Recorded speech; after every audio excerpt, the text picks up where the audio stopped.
I ascend to the throne of God with arcane magic. This video is purely for entertainment and does not infringe on copyrights or laws. The rights to the novel and image belong to the original author. We do not claim ownership. Don't like waiting and want to listen to this fanfic in full now?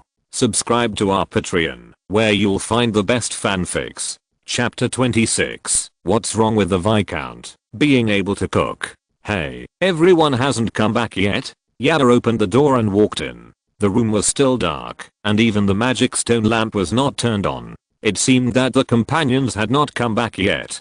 Lisi put down the food in his hand and looked around. The interior decoration of this exquisite small building looked quite good, but the weapon rack, monster fangs and other items placed on the side still had a strong mercenary style. It was indeed rare to be able to rent such a house near Jido Street in the West District. Not bad. Did you rent this place with your teammates? Ya nodded, gently put the sword that had been on her back on the weapon rack beside the living room, and helped Lisi to carry the things to the kitchen behind the living room. Then, she stared at Lisi with wide eyes, and began his operation. Lisi did not hesitate. Although he had not cooked since he came here, he had not forgotten his experience in his previous life. He rolled up his sleeves and began his own preparations. The sound of dingling clanging rang in the kitchen first. Remove the heads of the fresh prawns, remove the shrimp threads, and put them in a bowl. Add salt and cooking wine to season, and remove the fishy smell.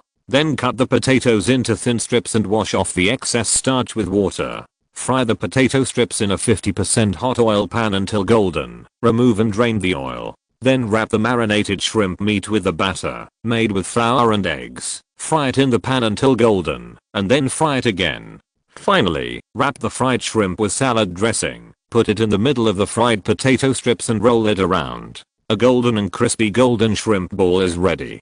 Put the finished shrimp balls on a plate, and put a few pieces of emerald green mint on them. The shrimp balls look cute and delicate with their tails raised and lined up. Ya, who couldn't wait any longer, quickly grabbed the shrimp tail with her hand, picked up a shrimp ball, and put it into her mouth. It's so hot the temperature of the golden shrimp balls just out of the pot is still relatively high, but even if Ja is burned, she is reluctant to spit out the delicious food in her mouth, but her beautiful eyes are covered with a thin layer of mist. The golden shrimp balls are taken in one bite, and the freshness of the shrimps is matched with the crispness of the potato shreds. The taste is rich and unique, which is simply the most extreme embodiment of crispy on the outside and tender on the inside. The sweetness of the salad dressing covers the excess greasiness very well, and the aroma is so fragrant that people can't stop eating. Ja, who tasted the food, was intoxicated by it, and felt that a force was rushing out of her body. Mist.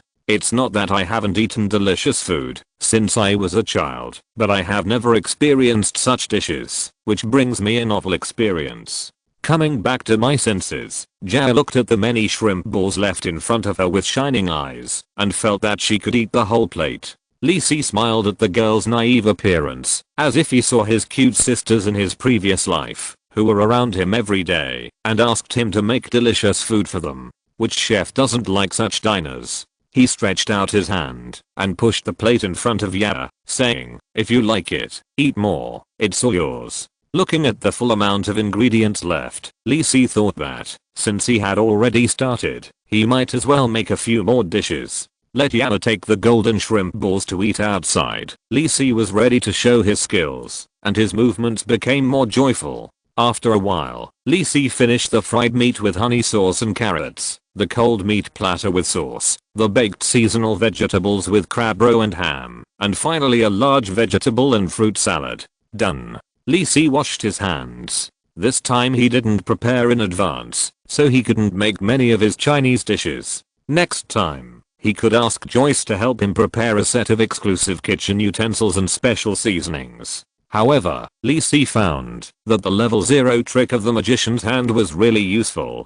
He felt like he had an extra pair of clever hands. Not only did it greatly improve his cooking speed, but he could also practice the skill of multitasking. Ya, who was slowly savoring the golden shrimp balls in the living room, watched Lisi bring out a bunch of delicacies in a short while. Each one was delicious and tasty, and it was obvious that it was the work of a master chef. Ya slowly turned her head to look at Lisi. In her eyes, Li Si seemed to be emitting endless light behind him. Could this be the angel sent by the god of war to save our adventure group? Li Si was a little strange when he was stared at by Yana's glowing grey purple eyes. What's wrong with the boss? Is the taste wrong? It shouldn't be like this. Li Si, you are so awesome. Yana put down the half-empty plate in her hand with a clang and said to Li Si, since you want to be a mercenary, why don't you come to my adventure group? You don't have to cook anything.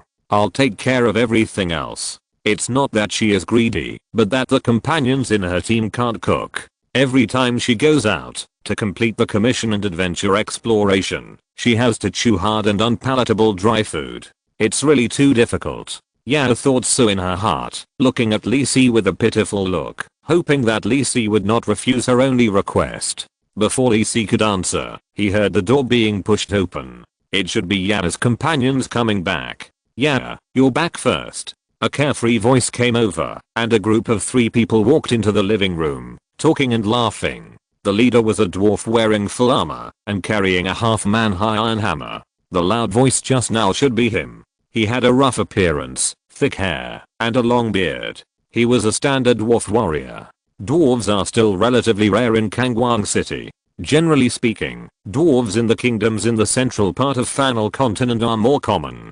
After all, the dwarf kingdom is located in the Ganao mountains between the central and western parts of the continent. Following was a valiant elf beauty carrying a bow and arrow. Her golden hair could not cover her pointed ears. She looked like an elf ranger. Her delicate face was worthy of being praised as a race representing elegance and beauty. If dwarves are relatively rare, then elves almost never move in the human kingdom. Because of their beautiful appearance, they are often captured as slaves by smugglers. Therefore, most elves are naturally hostile to humans, and generally only live in the Navia forest in the south of the continent. As for the last one, he is an acquaintance, Arsene Hader, the youngest son of Duke Hader. Are there guests? The elf immediately found Li Si sitting at the dining table with Yana, and asked with some vigilance, Elena, come and eat delicious food. This is made by my apprentice Li Si. Isn't it amazing? Arsene, who was walking behind, leaned his head and took a look. Li Si, is it the Viscount Li Si K9O? What's the situation? Li Si turned his head and glanced at Yana. When did I become your apprentice? How come I didn't know? Yana didn't care about Li Si's reaction at all. She happily asked everyone to sit down and quickly enjoy the food in front of them. Arsene pulled out a chair and sat down. Looking at the table full of food in front of him, Arsene looked at Li Si with strange eyes. My goodness, you, the Viscount, can really cook. Brothers, follow-up reading is very important for children. Thanks. Chapter 27 Joining Yana's adventure group.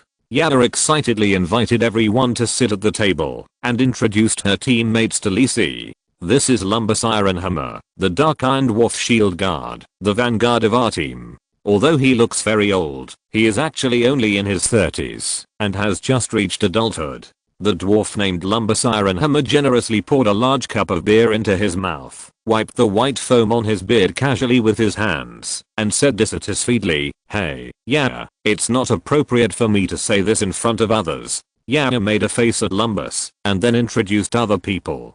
This beautiful big sister is Elena, the elf ranger, and the scout of our team. Sister Elena is very powerful. When I registered as a mercenary, Sister Elena helped me a lot. The blonde elf sitting next to Yana nodded to Li Si with a somewhat cold attitude. You should have met the last Li Si, Arsene Hard, who is a warrior like me. Arsene looked at Li Si and said in a friendly manner, nice to meet you, Lord Viscount Kane. Since the other party was so polite, Li Si also greeted the most outstanding descendant of the Duke of Hard's family in a very friendly manner. Me too, Lord Arsene Hard. Lord Duke Hard has always been the elder I admire the most. Li Si didn't say this nonsense. Duke Hard was the most respected among all the court nobles, and was the most trusted by His Majesty the King. Hey, Li Si, you are a noble? I can't tell. Lumbus said carelessly, not caring at all whether his words would be a bit rude. It's just a court title inherited from the family. Li Si didn't think there was anything wrong. The dwarves have always spoken so directly, and he had experienced it in his previous life. Elena also looked at Li Si, but there seemed to be a hint of hostility in her eyes. Yaya was a little dissatisfied and patted the table. She hadn't introduced Lee Si yet. This is Lee Si Kane. I knew him before. I met him at the Mercenary Guild today. He is a bronze mage. Yaya looked around, raised her white and round face proudly, and said, but from today on, you are my apprentice. I'm awesome, right? Lee Si knocked on the table with his index finger helplessly and said, I remember I just wanted to learn a weapon from you. How come I became your apprentice? Yaya waved her hand indifferently. Oh, it's all the same. I teach you, which means I'm your teacher and you are my apprentice. There is nothing wrong with it. It's not easy to meet a talent who can save your stomach. How can you let him go easily? These dishes are made by Lee Si. They taste great. I have thought about it. When we go out, to complete the task in the future, the cooking will be left to Lee Si. Lee Si listened to Yaya's clear arrangement for him, and felt a little helpless. Of course, he would not refuse. If he didn't hold on to the golden thigh that was delivered to his door, he would be sorry for his memory of his previous life. But it always feels weird, as if I was suddenly packaged and sold. But does this count as an official upgrade to a leg pendant? Is he going to join our adventure group? When will it be? The beautiful elf who had been silent suddenly spoke up, staring at Yaya and said, haha, ahaha. It was obvious that this was a spur of the moment decision by Yaya, and she hadn't discussed it with the team members yet.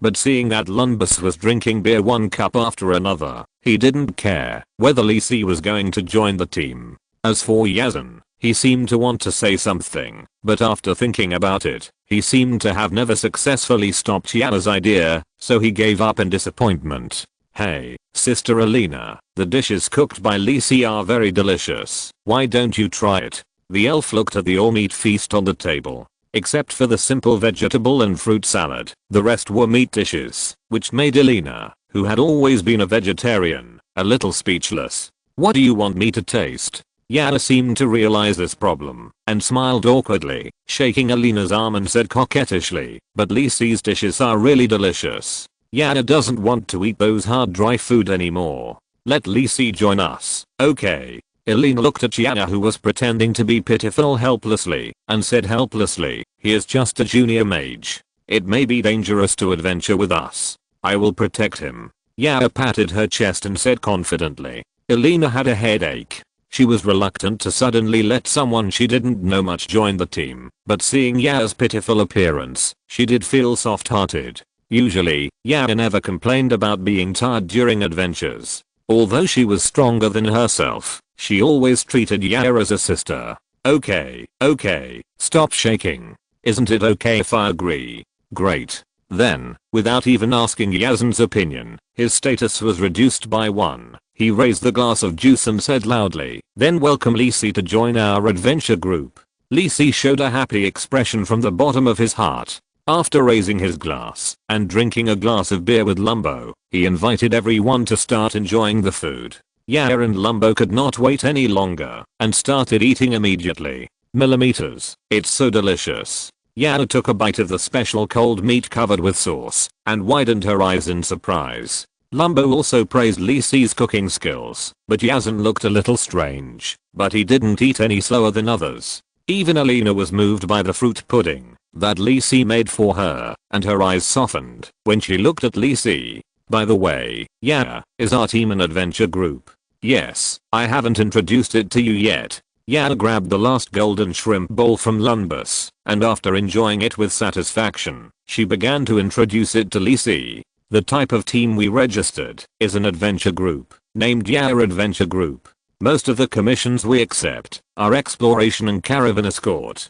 Don't think that there are only 4 of us. Now there are 5 of us including you. We are still very famous in the Mercenary Guild. The commissions issued by the Mercenary Guild can be completed alone, or in the form of a mercenary group, but most of the high-level commissions are exclusive to mercenary groups. After all, it is relatively impossible for independent mercenaries to be as comprehensive as a team. You must know that on the way to completing the commission, accidents can happen anytime and anywhere. According to the different types of commissions undertaken by the mercenary group, there are also different divisions of mercenary groups. For example, mercenary groups that undertake war employment, guard groups that mainly accept escort commissions, and so on. Ya's adventure group is a relatively special type among them. Generally speaking, becoming a mercenary is to earn commissions and enjoy a better life. But there is a group of people who are not like this. They are keen on exploring the secrets of the world, discovering unknown and wonderful areas, and enjoying the fun of traveling through ruins and dangerous places, even in the face of danger. Of course, obtaining more precious treasures is also a reward for their courage. This type of adventure group generally undertakes regional exploration missions issued by the country and the Mercenary Association, as well as escort missions for long-distance caravans. When there are no missions, they will also take the initiative to adventure in ruins and other places that have not yet been explored. It can be said that most of the time is on the road. However, they should not accept missions that are too far away from the capital, right? With Ya's identity, the kingdom should not be at ease letting her leave the capital too far. Please read it again. It is really important to me. If you're listening to this novel on a channel other than Fanfic World, it means they downloaded and uploaded it without effort. We cordially invite you to visit our channel, Mundo Fanfic Novelos. There you'll find the original version of this story and you can explore many other novels of various genres. We're waiting for you to immerse yourself in a world of incredible novels. Chapter 28 Level Up. After the lively party, Lisi and Ya agreed to come here again tomorrow to practice long whips with Ya, and then they were ready to leave. See you tomorrow. Yana waved to Lisi. I'll see you off. Yazan stood up and said, winking at Lisi. Lisi remained calm and followed Yazan out of the villa. What's the matter? Why did you keep me here? Lisi stood on the steps by the road, lowering his head to study the green buds emerging from the cracks in the stone under his feet. Your Excellency Viscount Kane. Yazan hesitated, then said to Lisi, I think you should have seen that Miss Ya's identity is not ordinary. Lisi remained silent and tacitly agreed with Yazan's statement. You, the most outstanding youngest son of the Duke's family, act like a punching bag in front of Ya, who can't see that. Before getting permission, I can't tell you Miss Ja's identity. I hope you can understand. Yazan paused and said seriously, I don't want to know whether Miss J met you by coincidence or for other reasons, but I hope you don't do anything that is not good for Miss J. Yazan didn't finish his words, but Lisi naturally knew what he meant. As for the implicit threat in Yazan's words, Lisi really didn't care. If it weren't for the fact that he couldn't reveal that he already knew Ja's true identity, he would have wanted to bow down and bind himself to Ja's golden thigh in advance. He was just short of saying, if you don't abandon me, I will worship you as my adopted mother. As for being bad for Ja, it's too much to think about. This kind of protagonist of the plot, the child of destiny, is like carrying the goddess of luck with him. No matter what difficulties he encounters, he will be able to turn danger into safety. This kind of luck is not something that ordinary people can target. Sir Yazan, I will not do anything that is not good for Ja. This is my promise as Viscount Kane. Lisi said to Yazan solemnly. I hope so. Seeing that Lisi made a promise in the name of the nobility, Yazan's face softened a lot. After all, the nobles of the kingdom attach great importance to their reputation. He nodded and said, welcome to join our adventure group. Lisi. Thank you, Yazan. See you tomorrow. Lisi, who returned to the mansion, sat at the small table in the bedroom, picked up the iced fruit tea that Rossi had specially prepared for him, and thought about what he had encountered today. It was unexpected that I met Yana today, and it was even more unexpected that I joined Yana's mercenary group. It was so smooth that I couldn't imagine it. It seems that I can think about the plan for the sacrifice festival carefully. If I can get Yana's support, I may have other ways to break the deadlock. However, Yana's strength should still be a gold warrior now. If I want to wait for her to make further breakthroughs, I have to wait until the late stage of the game 2.0 plot. However, Lisi didn't bother to plan such a distant thing. He should first deal with the sacrifice festival.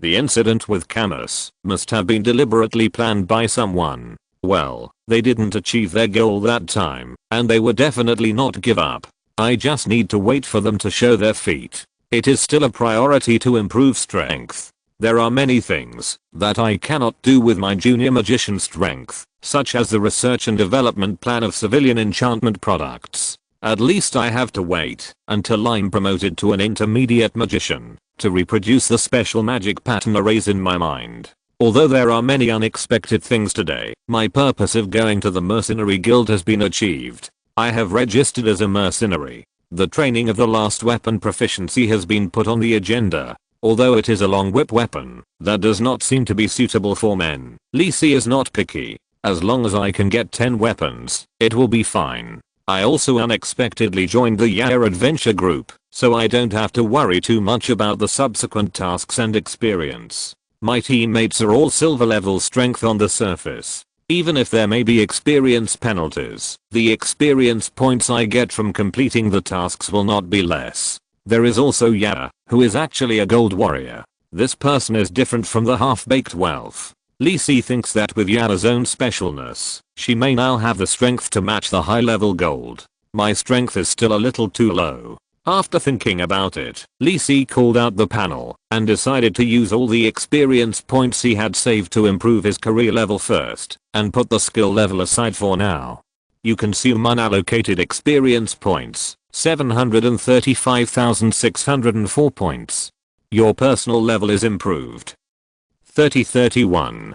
You gain strength +1, agility +1, intelligence +2, charm +1, mystery +1, endurance +1. Your personal level is improved.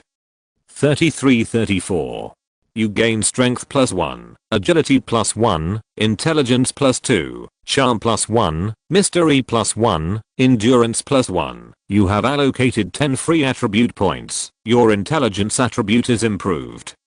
7696. Attribute correction. As a series of system information popped up, Lee Si felt refreshed, and all the fatigue during the day was cleared, and his mind became much clearer. Is this the effect of improving one's own attributes? After all, the attribute improvement of the previous game character is just a virtual number, and I have no intuitive feeling at all. Lee Si called out his attribute panel. Name, Arcane race, human level. 34 health. 1280/1280 mana. 2000/2580 status, normal experience. 0/21000, unassigned experience, 15,820 points. Main occupation, Arcanist. Primary, secondary occupation, non-talent. Almighty attributes, strength 39, agility 40, intelligence 96.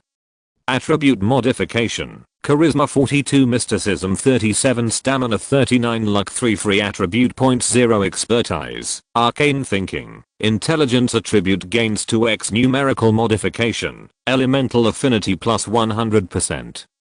Arcane submodule unlocked, advanced fatigue resistance, reduces the degree of negative impact on the body under fatigue state. Physical strength recovery speed plus 50%. Rank suppression. You gain additional power bonus when dealing with low rank professionals. Current bonus, 10%.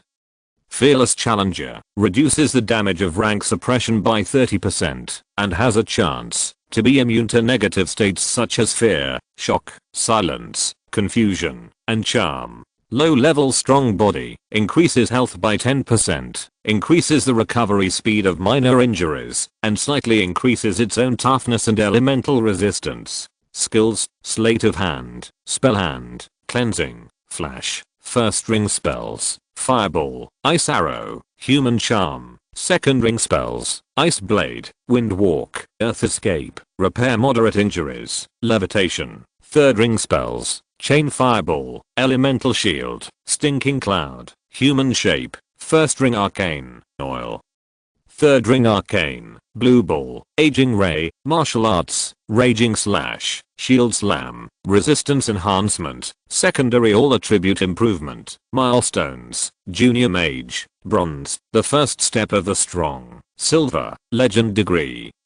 10. National Level, Court Viscount Legend Degree plus 10. Equipment, Emerald Staff, Emerald Amulet, Concentration Ring, a little progress. From cannon fodder to a slightly stronger cannon fodder, I have to say, it feels really good to master power. Lee Si nodded with satisfaction. Although it almost emptied all the experience that Lee Si had worked so hard to save, his attributes were improved in all aspects, which was worth it. What's more, he can get a stable source of experience by completing mercenary commissions in the future, and he doesn't have to worry about whether to improve his personal level or skill level. Lee Si said, I want them all. Satisfied, Lee Si poured all the not so cold fruit tea into his mouth and prepared to go to the laboratory to start today's magic research. Not only do we have to study new arcane arts, but we also have to master new 3-ring spells. Lee Si is not one of those chosen ones. He must seize the time.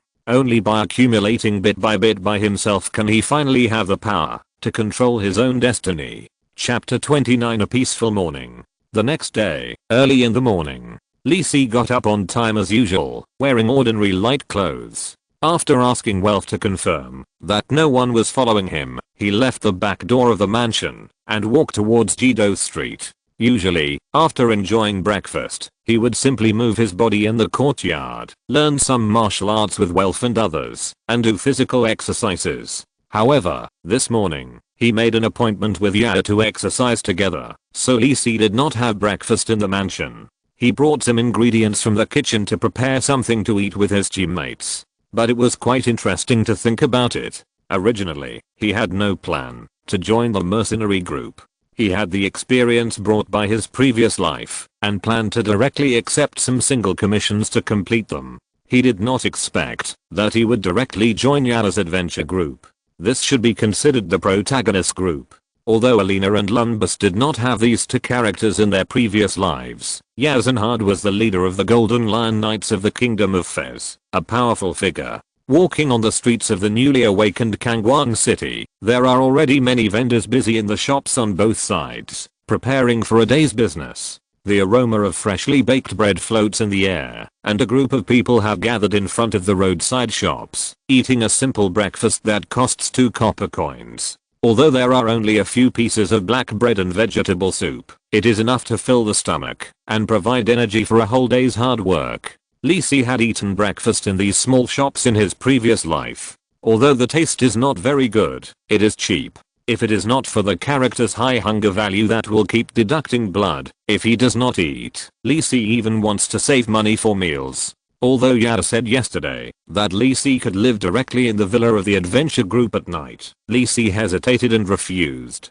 After all, many of his magic research still needs to be carried out in the laboratory in his basement, so it is better for him to go home every day. However, if there is something in the future, he may still stay at Jedo Street, so Lee Si still chose a bedroom on the first floor of the villa. The boys all live on the first floor, and Yaya and Alina live on the second floor. Lee Si walked very fast and soon arrived at the villa in the alley of Jedo Street. He opened the door with the key that Yaya gave him yesterday and walked into the hall. He saw Alina sitting in a corner of the living room, applying something on the longbow. She should be doing weapon maintenance. Yazen was eating white bread with jam at the dining table, flipping through a thick biography. It seemed that Yaya and the dwarf Lambus had not gotten up yet. Lee Si, you are here. It's so early. Yazen greeted Lee Si when he saw him push the door and walk in. Have you eaten? I have some bread prepared in advance. Alina raised her head and looked at Lee Si. Without saying a word, she continued to maintain her beloved weapon.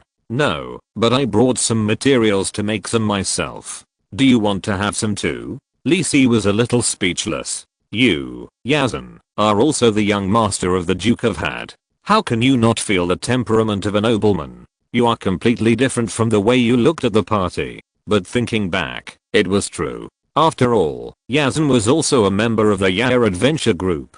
When he was out completing missions and exploring secret places, he didn't have the conditions to eat and drink well. He must have gotten used to it. Will it be too much trouble for you? Yazen looked at the white bread on the plate in front of him and seemed to realize something and asked a little embarrassedly. It's okay, we are all friends, and this is why I can join our team. Lee Si blinked at Yazen, and the two smiled at the same time. They are all nobles of the Kingdom of Fez. The situation of the two getting along now is undoubtedly very impolite in the eyes of those who strictly abide by the etiquette of the nobility, but it must be said that the lightness of putting down the airs is really good. Lee Si didn't ask Alina, but went directly into the kitchen, took out the ingredients prepared in advance from the storage ring, and began to play a pleasant kitchen symphony. Soon Lee Si prepared breakfast for several people. He made 2 flavors of muffins that Lee Si liked, chocolate and banana strawberry, with bacon, fried eggs and nut oatmeal porridge.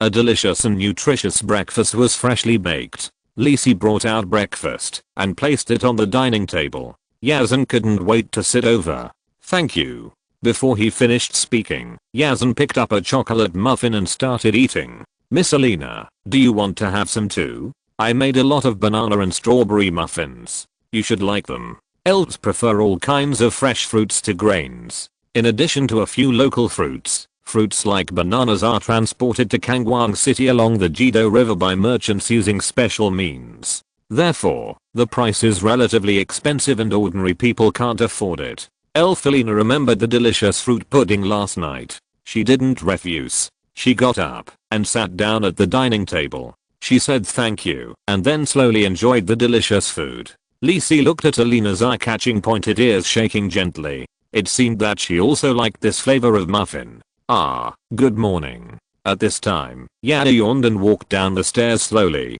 She put on her cute pink pajamas. Maybe because of her restless sleeping posture last night, her white and delicate collarbone was exposed to Lee Si. Lee Si said to Yana, who was still asleep, "Hurry up and wash up. I have prepared breakfast." Yana also smelled the fragrance of the food at this time and suddenly woke up from the confusion of being half awake. "Ah, it smells so good." Yana looked at the tempting breakfast on the table and rushed into the bathroom immediately. After a while of ping pong, Yana, who was neatly dressed, sat at the table and began to enjoy the food with Yazan and Alina. "Where is Lumbo? Do we need to ask him to come out for breakfast?" Lee Si asked. "No, that guy likes to drink when he has nothing to do. If he drinks too much, he will sleep until noon. Don't worry about him." Yazan waved his hand and said indifferently, "Okay then." Lee Si didn't care. After finishing breakfast, Yazan took the initiative to clean up the dishes in the kitchen. Judging from his skillful movements, he must have done it a lot before. "I'm so full." Yana leaned on the sofa in the living room and hummed happily. Alina beside her was a little helpless. "Let's get down to business after eating." Lee Si patted her shoulder and said helplessly, "Didn't you ask me to come early? How come you, the main person, seem to have forgotten about it?" Okay, Yana said, and took out a white soft whip from the storage ring in her hand, and handed it to Lee Si. "This is the whip I bought when I was practicing before. You use it first." Lee Si took the whip and knew from the touch that it was a special animal leather with a very tough texture, and judging from the craftsmanship, it should be made by a famous artist. Before Lee Si got familiar with the long whip, Yana pulled Lee Si to the open space behind the villa, ready to start today's training. "Please ask the big guys to follow the monthly ticket. This is very important for children." Chat Q group.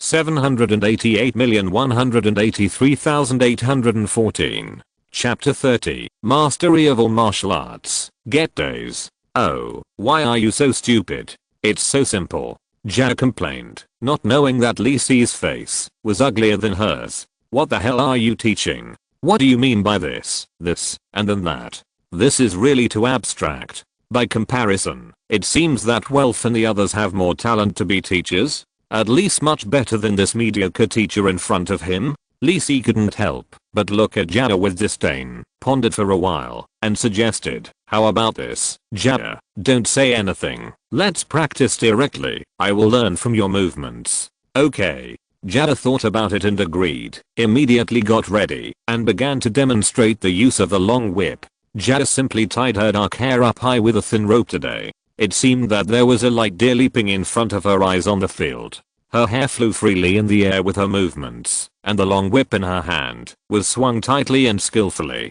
If the system determines Yana's proficiency in the whip should be advanced. I heard her say last night that she learned it by herself out of curiosity. Not to mention Yana's proficiency in the main weapon, it is estimated that she is not far from the legendary longsword.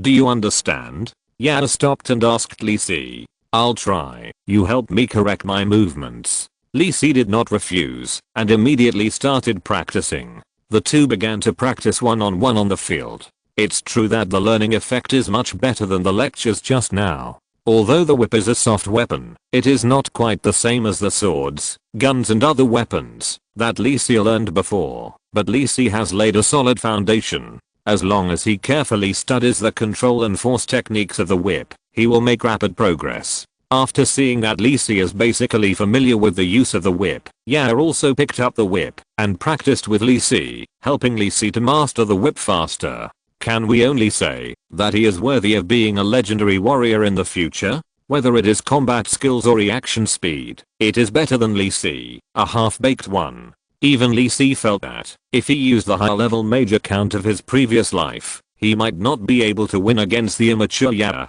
However, he now had a unique talent, and he was confident that he could reach, or even surpass the Valkyrie in the future. The sound of training on the field behind the villa continued from morning until dark. In the living room of the villa, Yazan looked out from the window and saw that Lee Si was still practicing the long whip under the light of the magic stone lamp. He said with some emotion, "So hardworking. It's dark now, but I don't know why Lee Si, a mage, suddenly wants to learn the long whip. It's really strange." Elena was not in the villa at the moment, and I didn't know what she was busy with, but Lunbus had already gotten up and was drinking happily with snacks at the table. Lee Si outside the house was sweating profusely. The heat of Kangwang City in June did not show any sign of retreating even after the sun went down. Lee Si insisted on practicing until the evening, not for any other reason, but simply because his long whip weapon proficiency had reached elementary 95%. If he stopped now, Lee Si suspected that with his obsessive compulsive personality, he would definitely not be able to sleep well at night, so he might as well work hard to maximum out his proficiency. Long whip proficiency increased by 0.98%. Long whip proficiency increased by 0.99%. Long whip proficiency increased by 0.100%. Your long whip proficiency has been raised to intermediate. Intermediate long whip control. You have basically mastered the skills of using the long whip, and the power of the long whip has increased by a moderate amount. When you use it, Lee Si stopped what he was doing, wiped his sweat, and looked at the system prompt. Is it coming? Is it coming? Is the big one coming? Ding, it is detected that you have already raised the proficiency of 10 weapons to intermediate. Activate Hidden Judgment. Warrior class feat. Mastery of all weapons. Begin judgment. Judgment. 1/3. Warrior basic class judgment failed. Main class is Arcanist. Your talent. Almighty. Effect is activated. Judgment. 1/3. Passed. Judgment. 2/3. Proficiency of 10 weapons reaches intermediate level. Judgment passed. Judgment. 3/3. Strength attribute is greater than or equal to 20 points. Judgment passed. All judgments passed. You gain warrior class feat. Mastery of all weapons. Mastery of all weapons. Strength attribute gains 2x numerical correction. Initial proficiency of all weapons is fixed at intermediate level. Control level of your highest proficiency weapon is +1. You have a unique talent for using weapons, and you can quickly master any weapon. You learn from many people and have your own unique experience in controlling the weapon you are best at. Mastery of all weapons. Effect takes effect. Your current highest weapon proficiency level is intermediate staff control. Your staff control level is raised to advanced. Advanced staff mastery. You have completely mastered the skills of using the staff, and the power of the staff has increased significantly when used. I finally got it. Mastery of all martial arts. No matter how much sweat I put in before, it has been rewarded now, and the reward is quite generous, laying a solid foundation for my future development. My strength attribute has been doubled, from 39 points to 73 points. With the improvement of strength attribute, health points have also increased from 1170 points to 1510 points. Lee Si patted his pectoralis major, and felt that he had become much stronger. His health points were almost the same as those of warriors of the same level. He was finally no longer a fragile mage. This viscount is obviously a mage, but he is too strong. Ordinary professionals can only have one basic professional specialty with attribute correction effect, but Lee Si has the talent Almighty, which can break this limit. Lee Si experienced this kind of leap forward attribute enhancement for the first time, and this improvement is not just a one-time improvement, but as his level increases, the improvement effect becomes more and more obvious. It's simply too strong. as expected of a legendary talent. He is indeed a genius, ha ha ha ha. Yeah, who was standing by, saw Lisi suddenly stop, staring blankly at the front, and then laughed. Yao was shocked and shouted to the inside of the house, "Come out quickly, Lisi is stupid from exercise, his brain is hot. Don't. Why are you talking nonsense?" Lisi, who reacted, grabbed Yao who was about to go to the house to call for help, and said with a black line on his face, "Ah, Lisi, are you okay?" Yao looked back at Lisi, who looked helpless, and said curiously, it's okay, I just had a breakthrough in my exercise just now, and I'm a little happy." Lisi could only explain like this. "Then continue to exercise?" Yao asked. "No, take a rest, you have exercised for a long time today, you have worked hard." "Yeah," Lisi said to Yao with thanks. Although Yao's theory is not reliable, it really helped him a lot in actual exercise, and he accompanied him very patiently for a day. "You have 5 points of merit in the military medal of Mastery of all martial arts, and the other 95 points are due to your extraordinary talent." Chapter 31 Desire. Almost a week has passed since Lisi got the Mastery of all martial arts, warrior professional expertise. Lisi has had a very fulfilling time during this period. Joining Yao's adventure group was unexpected, but Lisi also seized this opportunity to study and train hard. After all, it's a good idea to get skills from teammates for free. He got a lot of practical skills from Yao and Yazan, such as charge, soul break, hamstring, thunder strike, etc. He learned very practical life-saving skills from Lumberth, such as hold on, shield wall, iron armor, and physical strengthening. He even got the Dark Iron Dwarf's racial skill Stone Form. Stone Form. After activation, you are immune to bleeding, poison, and disease effects, and your armor value increases by 10%. Lasts for 8 seconds. Cooldown time is 3 minutes. As for Elena, after getting familiar with Lisi, she knew that Lisi was not the kind of disgusting noble who kept elves in captivity, and their relationship improved a lot. At Lisi's request, she also showed him some hunter professional skills, such as tracking, traps, and windwalk. Lisi successfully learned it secretly. As for the core hunter skill of taming wild beasts, Lisi has not been able to learn it yet. Lisi guessed that he might have to obtain the hunter professional expertise first to unlock this part of the skills. Compared with the family guards who are all warriors, Lisi sighed that he really couldn't compare, both in terms of quantity and quality. Family guard, then I'll leave. Although everyone was curious about Lisi's request to show how to use the skills of each profession, Lisi explained that he had rarely come into contact with other extraordinary professions before and wanted to get familiar with them to avoid being confused when facing these professions in the future. Lisi didn't want to hide it from his teammates. It was really because his almighty talent was too important. He had to be cautious before he had enough power to protect himself. It is rare to be able to master the corresponding skills across a profession. If you can master all the professional skills, doesn't it show that there is something wrong with you? Lisi plans to use the skills of a warrior at most when he takes action in his own identity in the future. At most, he can say that his profession is a magic swordsman. As for the skills of other professions, don't use them if you can. At the same time, after Lisi learned many skills and obtained the basic warrior specialty of Mastery of all martial arts, the additional experience value bonus brought by the almighty talent was also increased to 30%. The power of the almighty talent is gradually showing. Today, Lisi practiced with Yao until very late. Lisi was sweating and covered with dust on the villa grounds, but he still practiced with Yao with a long sword. It must be said that Yao is worthy of being the protagonist of the future plot. Although she is young, her strength and combat experience and skills are far superior to the 40-year-old Uncle Welf. Welf, then I will leave. Okay, come in when you are done, dinner is ready. Seeing that the two had stopped, Yazan called them from the window. Seeing this, the two stopped playing tricks, packed up their weapons, and went back to the house. Yao ran into the house excitedly and shouted, "I'm so hungry, what are we going to eat tonight? The food we ordered from the parcel restaurant may not be as good as Lisi's, so let's just make do with it." Yazan said with a smile, while greeting Lee Si. You're welcome. I can't be as good as the chef in the restaurant. Lee Si was modest. He cooked many dishes in the past few days and almost completely conquered several teammates of Yada's adventure group. Yazan waved his hand and said nothing.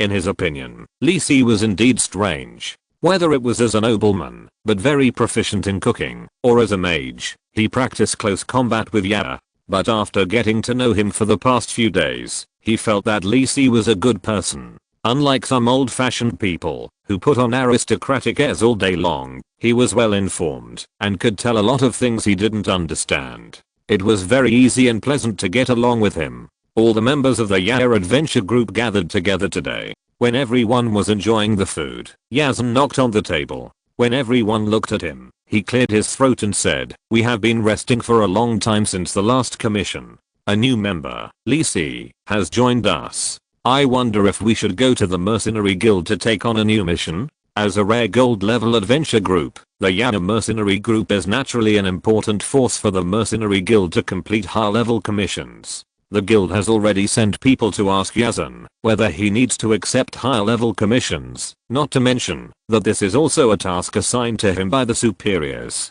Miss Yada's own strength has reached a certain level. What's more important is to increase her experience in all aspects. This is also the reason why Miss Yada became a mercenary and ran around everywhere. Agree. Yada was the first to raise her hand holding the chicken leg. She couldn't wait. It was so boring to stay in the city every day. I have no objection. Lunbus looked at the beer in the wine glass in his hand. He almost spent all the rewards he received from completing the commission last time on drinking. He really needed to earn some money for drinking. Elena put a few strands of golden hair behind her ears with her right hand and nodded gently to show her agreement. Lee Si would have no objection. Accepting commissions equals completing high-level tasks equals huge amounts of experience. This is too tempting for Lee Si now. Okay, that's decided. Yazan nodded. He was basically responsible for the daily affairs of Yada's adventure group. Then let's go to the guild tomorrow morning to take a look. At this point, Yazan turned his head and looked at Lee Si, hesitated and said, "I think this is Lee Si's first time joining our adventure group. Let's choose a simpler crusade task for this mission and run in first." Lee Si nodded. This was also reasonable. After all, he was only bronze level, and his teammates were all silver level, and Yada was even a gold level warrior. If the cooperation was not good, his presence would even have a side effect on the team. Compared with the tasks of exploring dangerous places, the fault tolerance rate of the crusade mission is a little higher. After all, when exploring secret places, danger may come from all directions at any time, which requires a higher degree of tacit understanding between team members. Therefore, Yazan's consideration is quite thoughtful. However, Lee Si is not worried that he will be a drag. I dare not say anything else. He has a very solid experience in cooperating with teammates. This is all honed by countless group wipes in his previous life. Lee Si does not believe that other people can experience countless deaths like him. For Lee Si, ordinary battles can no longer break his calm fighting mentality. Lee Si's current situation is a bit like a good cook without rice. He has mature and sophisticated combat experience and skills in his previous life, but he does not have the corresponding strength. The speed of improving his strength is not enough, and it is still far away. In the actual combat training these days, I have seen the gap between Yada, the protagonist of the plot, and myself. Even if I exert all my strength, I can't hurt Yada. Too weak. Lee Si clenched his right hand, blood surging in his body, his heart roaring constantly. The desire to improve his strength has never been so intense as it is now. It is even stronger than when he was just reborn as a viscount and realized the threat of death that he was about to face. That's right. Now that I have come to this magnificent world and an era of heroes, how can I be willing to fall behind, be swept away by the tide of fate, and go with the flow? Even the protagonist can't do that. I'm Lee Si. In this life, I must climb to the top of this world and let my name be remembered by all the races in this world. Thank you all readers. This book will finally be on the first round of recommendations at midnight tomorrow. It's not easy. Asterisk. Tingai would like to thank you all here. If you like it, I hope you can continue to support this book. Click to collect and give a follow-up reading. This is too important for this book. Thank you again. Open bracket closed bracket _ Chapter 32 Mercenary Commission. The next morning, Li Si was fully armed and stood at the gate of the Mercenary Guild. Yesterday, he questioned his heart and understood what he wanted. He was more determined. Perhaps this was his Tao heart? Li Si laughed at himself, but the determination in his eyes did not waver at all. The hall of the Mercenary Guild was even busier in the morning. There were not many people sitting around chatting and drinking to kill time. Most people were looking around the commission wall and discussing with their teammates which task was more suitable. Li Si glanced around and found that Yao and others had not come yet. Maybe he should go to the villa to find them first. But forget it. Wait a moment. Maybe he was a little impatient and came a little early. He found a place to sit near the gate of the guild and began to simulate the construction of a spell model in his mind. Recently, he has not made much progress in arcane research, and a lot of energy has been put into martial arts training. Since I have acquired the mastery of all weapons, feat, and I have become familiar with all weapons in the battle with Yao, I still have to devote my energy to arcane research. After all, arcane is the foundation of my life. Just when Li Si was thinking about how to make a breakthrough in the arcane of protection, someone patted him on the back. Li Si, what are you daydreaming about? I've called you several times. Yao's crisp voice rang in Li Si's ears. Oh, I was just thinking about something and didn't pay attention. Li Si turned around and saw 4 fully armed people standing behind him. Yao was wearing a set of dark red leather armor today. The faint glow indicated that this was a precious enchanted equipment. The black long sword was in a scabbard and carried on her back.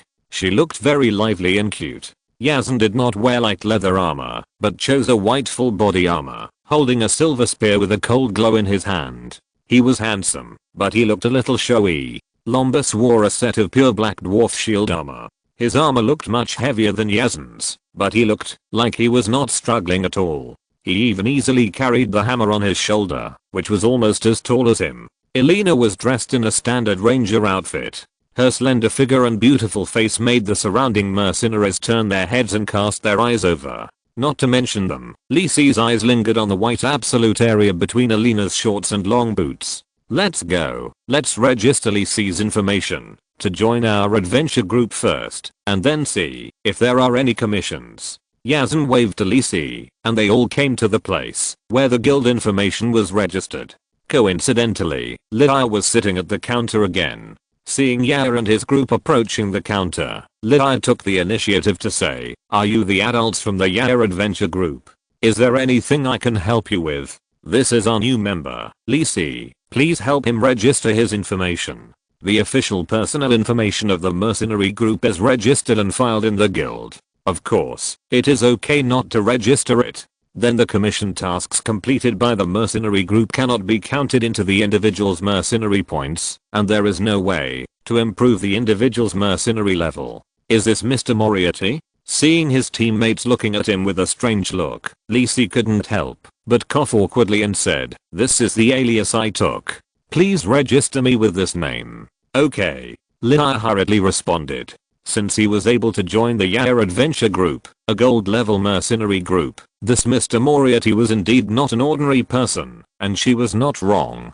When the people around learned that there was a new member joining the Yao mercenary group, they couldn't help but come over to watch Li Si curiously. Although the name of the Yao mercenary group does not sound very domineering and cannot be compared with the Blood Wolf, Lion, Falcon, etc., mercenaries value strength more. The members of the Yao adventure group are all above the silver level, and they are indeed well known among mercenaries. "Do you need to change other information for you?" Li Si asked. Li Si thought for a while and said, "Please help me register my profession as a mage." Li Si concealed his profession before, so that he would not attract the attention of others when learning martial arts. Now that he has obtained the warrior profession expertise, he does not need to conceal it. Moreover, it is even more strange that a person without a profession can join the adventure group of Yao and others. Then seeing that Li Si was a little embarrassed, Li Si did not say much and directly took out his emerald staff from the storage ring. Under the operation of magic power, the gem on the top of the staff exuded emerald green magic brilliance. Seeing this, Lydia registered the information directly, handed the card to Lisi with both hands, and said, "Mr. Moriarty, your information has been registered. Please keep the mercenary ID card." Lisi took the card, and the mercenaries around him looked at this young and handsome mage, and discussed in a low voice. No wonder he can join Lord Yara's adventure group. He looks very young. It turns out that he is a mage. When will our team have a mage join? It is estimated that he has silver strength. It is incredible to be a silver mage at such a young age. That's for sure. Didn't you see such a large piece of high-level magic gem on the staff he held? This must be a gold-level equipment. If it's not silver, it can be a bronze mage. If so, I will eat my sword on the spot. That's right, but is it possible to be a gold mage? After all, Lord Yara is so young, and is already a gold warrior. I don't think this handsome boy can say for sure. Lisi listened to the conversations of the mercenaries around him, and the corners of his mouth twitched. I'm really sorry that I'm a bronze mage. Lisi resisted the urge to ask the mercenary watching to perform the unique skill of swallowing a sword, and followed his teammates to the commission wall to see if there were any suitable commissions. Search commission. Mr. Smith ran away from home again, with a portrait requiring him to be found. Compulsory means can be used. Commission. 5 gold coins. Duration. Unlimited. Escort commission. Escort the mere caravan to the Duke of Bed in the east, requiring a mercenary group of more than 10 people. Commission. 100 gold coins. Duration. 1 month. Subjugation commission. The Zillow Manor outside the city was invaded by a group of tusk wild boars, requiring the elimination of all tusk wild boars in the manor. Commission. 2 gold coins for each tusk wild boar eliminated. All the harvest belongs to the hunter. Duration. Unlimited. Lisi scanned a few commissions, and the feeling of his previous life came back. Lisi took on many similar commissions for the third expedition. Such commissions were very lucrative. A wild boar was worth about 4 gold coins if sold, and 2 gold coins were awarded for killing one, which was a total of 6 gold coins. The reward was quite good. However, there should not be many people who would take on this mission. In addition to experienced hunters who kill with traps, if someone wants to deal with a tusk wild boar alone, they need to reach a professional level of at least 10, which is equivalent to the level of conquering low-level monsters. Please read on, readers. Chapter 33 Departure.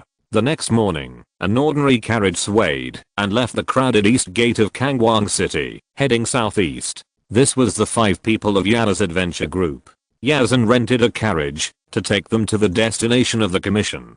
After a period of inspection and discussion yesterday, Yara and his team finally confirmed the commission they accepted this time. High-level crusade commission. Baron Zetoni's wine plantation was invaded by an unknown monster, suspected to be a silver-level monster, causing the death of more than a dozen people, including a silver-level mercenary. It is required to eliminate the monster and eliminate all threats to the plantation. Commission. 1000 gold coins. Duration. 1 week. As Lisi expected, new tasks were also refreshed in the system. Silver level mercenary mission. Warcraft subjugation. Mission requirements. Follow the Yara adventure group to eliminate the warcraft that is causing chaos in Tony Baron's territory. Mission rewards.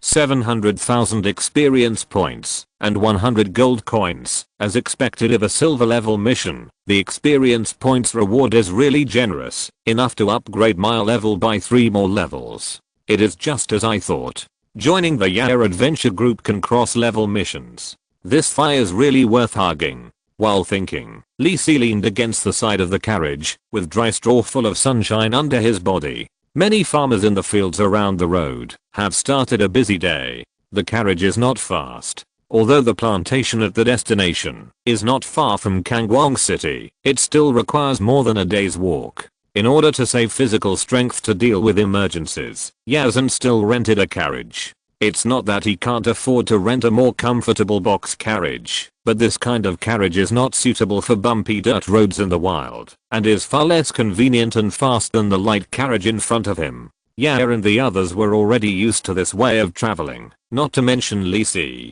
In the early stages of the previous game, long distance travel basically relied on this light carriage. As for advanced travel methods such as teleportation arrays, they were only used in the later stages. The commissions for the missions we accept are very generous. They are half more than the average silver level commissions. Lisi asked Yazan who was driving the carriage. Yao was lying beside the carriage at this time, looking at the farmers farming not far away, holding a thumb-thick branch that she picked up from somewhere and waving it lightly in the air. Although she was the leader, she usually never cared about the adventure group's affairs and threw all the decisions to Yazan, a useful laborer. You know it very well. Yazan nodded, waving the reins to control the direction of the pack horse, and replied, because this task can be considered quite special. I asked the guild, and it has been accepted by some mercenaries before, but none of them completed the task. In addition, a silver level mercenary was killed by a sneak attack from that monster.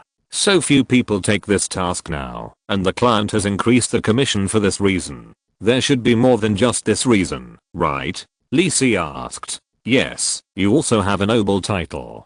Although you don't have a fiefdom, you should have realized it. Yazan paused and said, as a noble lord, the people in the territory are loyal to the lord, and the lord must also ensure the safety of the people in the territory. This is the most basic and important responsibility of every lord.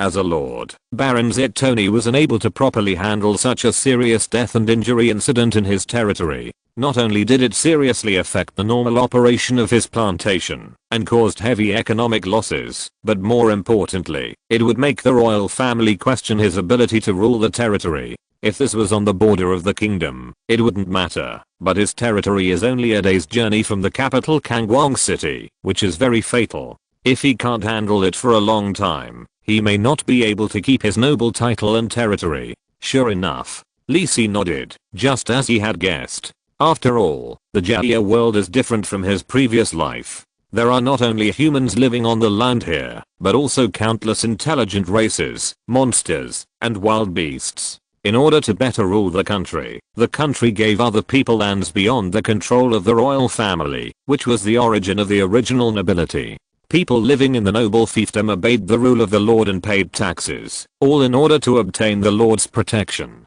After all, the living environment in the world is too harsh for ordinary people. The existence of magic makes various extraordinary creatures widely distributed in this world. Even within the human kingdom, various extraordinary creatures and monsters still wander between the territories and cities. Even if the kingdom organizes troops to clear them back and forth, it can only control the number of extraordinary creatures at a low level. Even the weakest extraordinary creatures, such as goblins, dog-headed men, and slimes, are fatal threats to ordinary people. So even if living in the territories and cities requires paying a lot of taxes, ordinary people still flock to them and are unwilling to leave. This may be the sense of security brought by the city walls and the Lord's army. But humans are such a magical race. The weak can't even beat slimes, but the strong stand on the top of the gods and overlook all living beings. Lisi sighed. This is probably why humans now occupy most of the elite land in Jaya world. After all, the human pantheon occupies the most seats in the pantheon.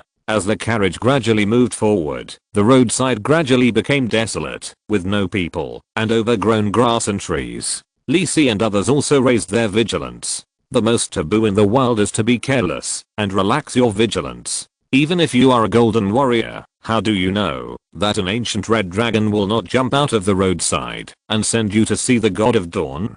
The probability is not high, but it is definitely not zero. The old mercenaries who can survive several adventures in the world keep this in mind. Just when Lisi was doing two things at the same time, alerting the surroundings and simulating the spell model in his mind, in the bushes beside the road ahead two short creatures suddenly rushed out and shouted at Lisi and his carriage. Yazan stopped the carriage, not panicking at all. He had already recognized what was in front of him. Lisi, this is your first time to go out of the city to participate in a mission, right? Do you know this? Of course Lisi knew them, and he was quite familiar with them. He could tell at a glance that these two were not human.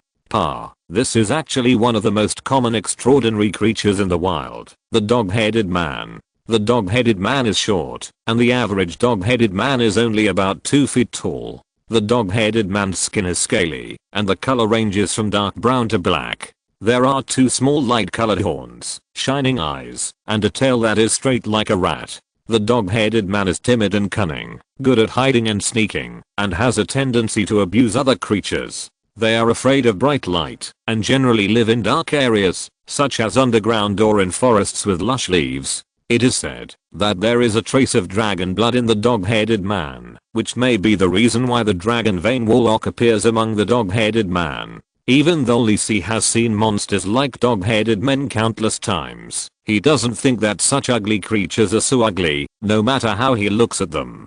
How can a dragon be interested in them? Maybe the dragon clan really has the so-called eyes that discover beauty. Looking at the 2 dog-headed men jumping towards the carriage, Yazan said to Lisi, "Since you recognize them, how about I give these 2 a try?" Please read on, bosses, this is very important for children.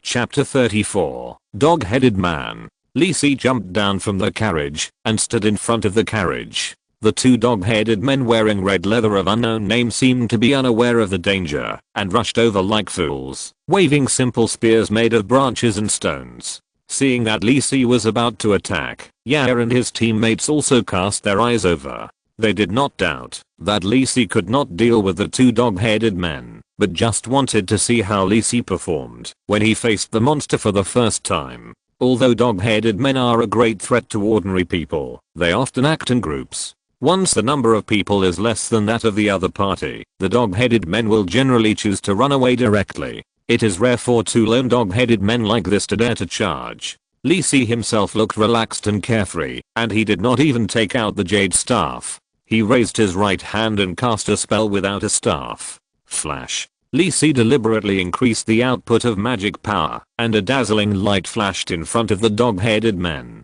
Because the kobolds have lived in a dark environment for a long time, their eyes have become adapted to the darkness, so even a 0-level trick flash can produce a similar blinding effect on the kobolds. Wow. The 2 kobolds were blinded by Lisi's flash, and they ran around in panic holding their heads, shouting meaningless shouts. It seems that only higher level priests and warlocks can speak common language and some dragon language among the kobolds. Most kobolds can only communicate with each other through shouting.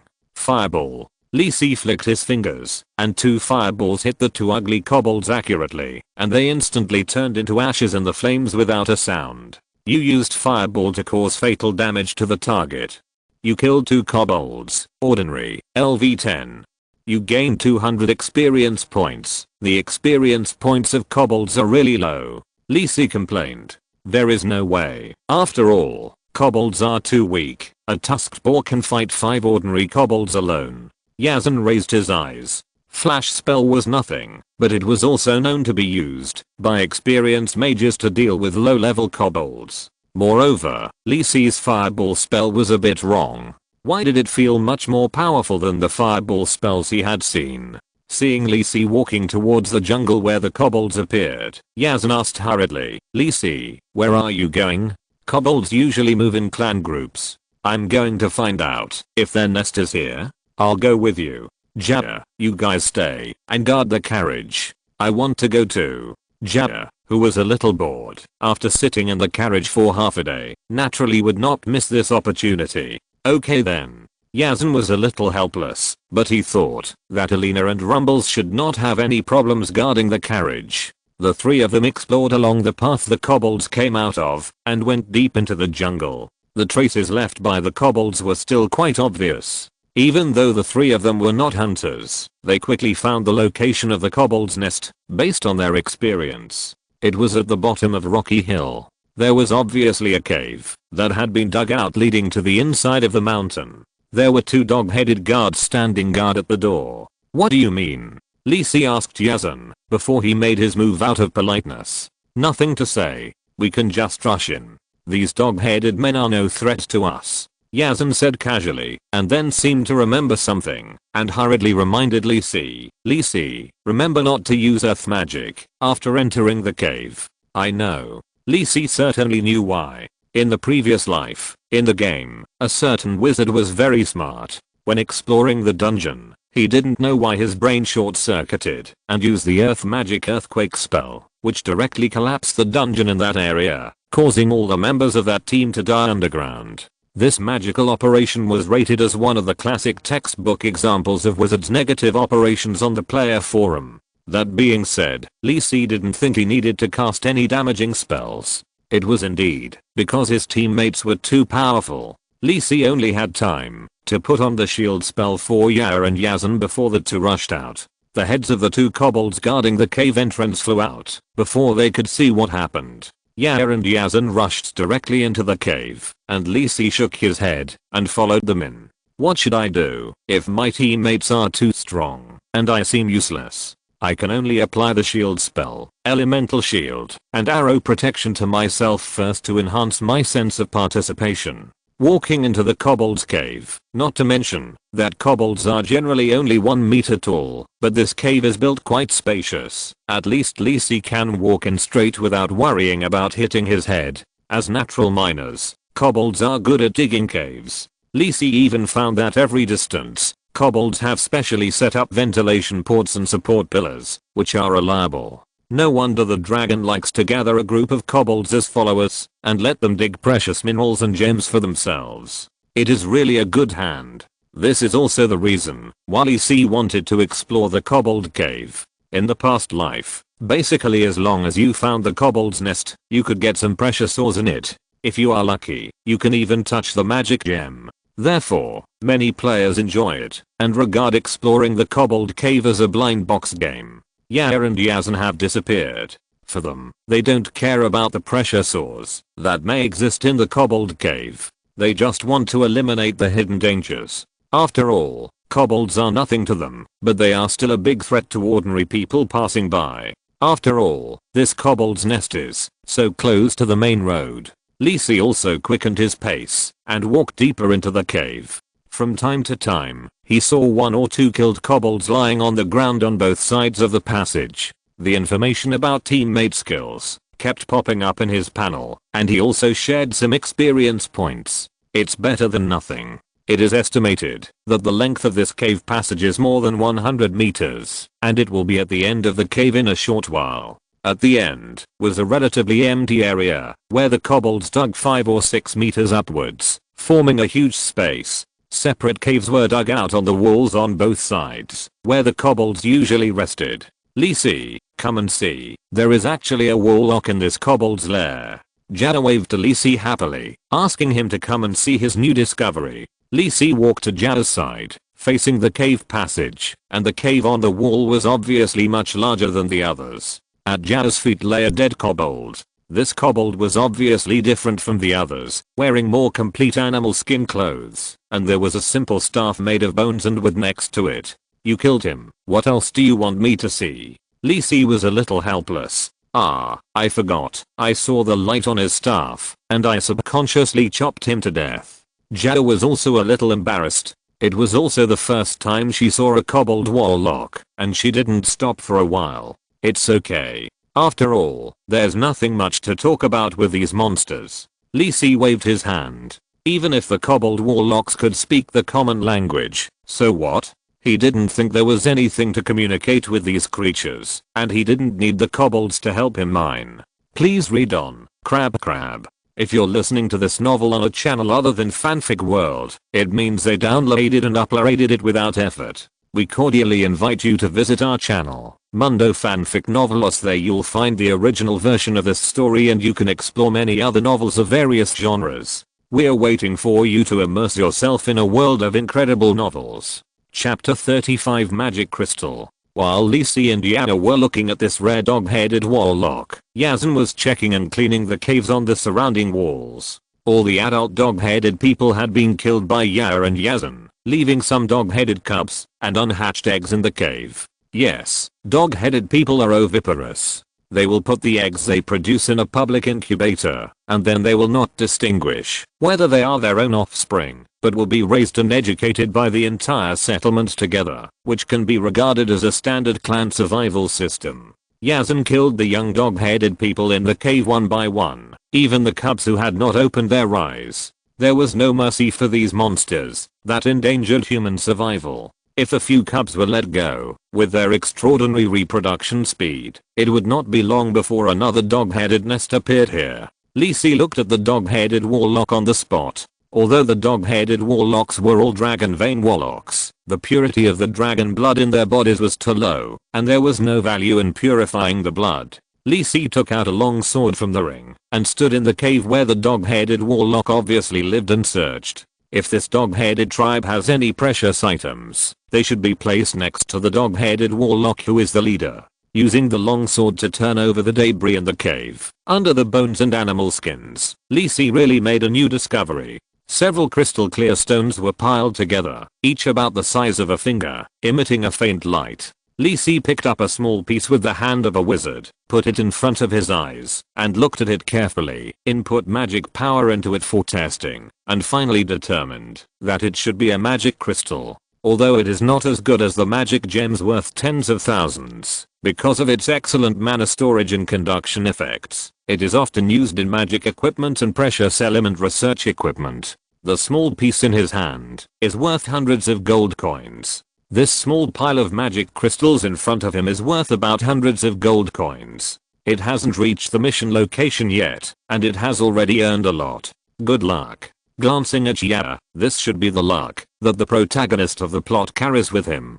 After all, his luck value is only a pitiful 3 points. Lisi thought about it, put all the magic crystals into the storage ring, and said to Yaya, "This is our team's harvest. I will keep it first. We will divide it after completing the commission and returning to the city." Yaya was not interested in this. She waved her hand to indicate that you can do it. Instead, she picked up the staff of the kobold wizard and kept swinging around there. She seemed to be more interested in some patterns in the kobold cave. Lisi didn't say much when he saw this. He carefully checked the cave of the kobold warlock. Except for some broken gold nuggets, he didn't find anything else, so he stood up and left. Yazan had cleaned the entire kobold nest, wiped the red blood on the long sword, and put the long sword back into the scabbard. Seeing Lisi turned around and walked out, Yazan asked, "Lisi, are you done?" "Well, I got a small harvest." "Okay, then go out and use earth magic to bury this nest." "No problem." After that, the two pulled Yaya, who was wandering around, and returned to the ground through the passage. Lisi, who had just come out, couldn't help but breathe in the fresh air. Even though the kobolds left a ventilation hole in their nests, the strange smell still made him suffer a little. After taking a breath, Lisi took out the emerald staff from the ring, gathered magic power, and chanted magic spells. Stone Claw. Earthquake is a high level spell that he has not yet learned, but the 3rd level spell Stone Claw that he just mastered can also achieve the effect of destroying terrain. Under Lisi's control, black 3-fingered stone claws continue to appear on the ground under his feet, crashing into the entrance of the kobold cave. Bang! After several loud noises, the entrance to the cave was destroyed, the hill above collapsed, and the entire kobold's nest was buried by broken stones. Call it a day. Lisi waved his hand, and after checking everything was fine, he called Yazan and Yaya to walk towards the carriage. Elena and Lumbus, who were waiting in the carriage, were relieved to see the 3 of them return intact. It was just that Elena threw away the kobold wizard's staff that Yaya had picked up. It was a tattered thing made of bones and branches, just a decoration. "I wonder what a little girl like Yaya would do with it?" Yaya pouted. She was used to being lectured by Elena, and she climbed onto the carriage without resistance. The group continued to head towards Baron Tony's wine plantation. Although they were delayed by the kobolds, they could still reach their destination before dark if they were a little faster. When the sun set, Lisi and his group had already seen Baron Tony's town territory. The town on the hill is not very big. A clear stream flows through the foot of the hill. The castle with dark grey walls on the top of the hill is very conspicuous among the low brick and stone houses around. It seems that the population of this Baron Tony's territory should be about 1,000 people. Looking around, the green grape plantations extend into the distance, but there are not many farmers taking care of them. Seeing that the destination is in front of them, several people also became energetic, and the fatigue of riding a carriage for a day was relieved a little. When the carriage approached the town, there was a middle-aged man walking back and forth in front of the town.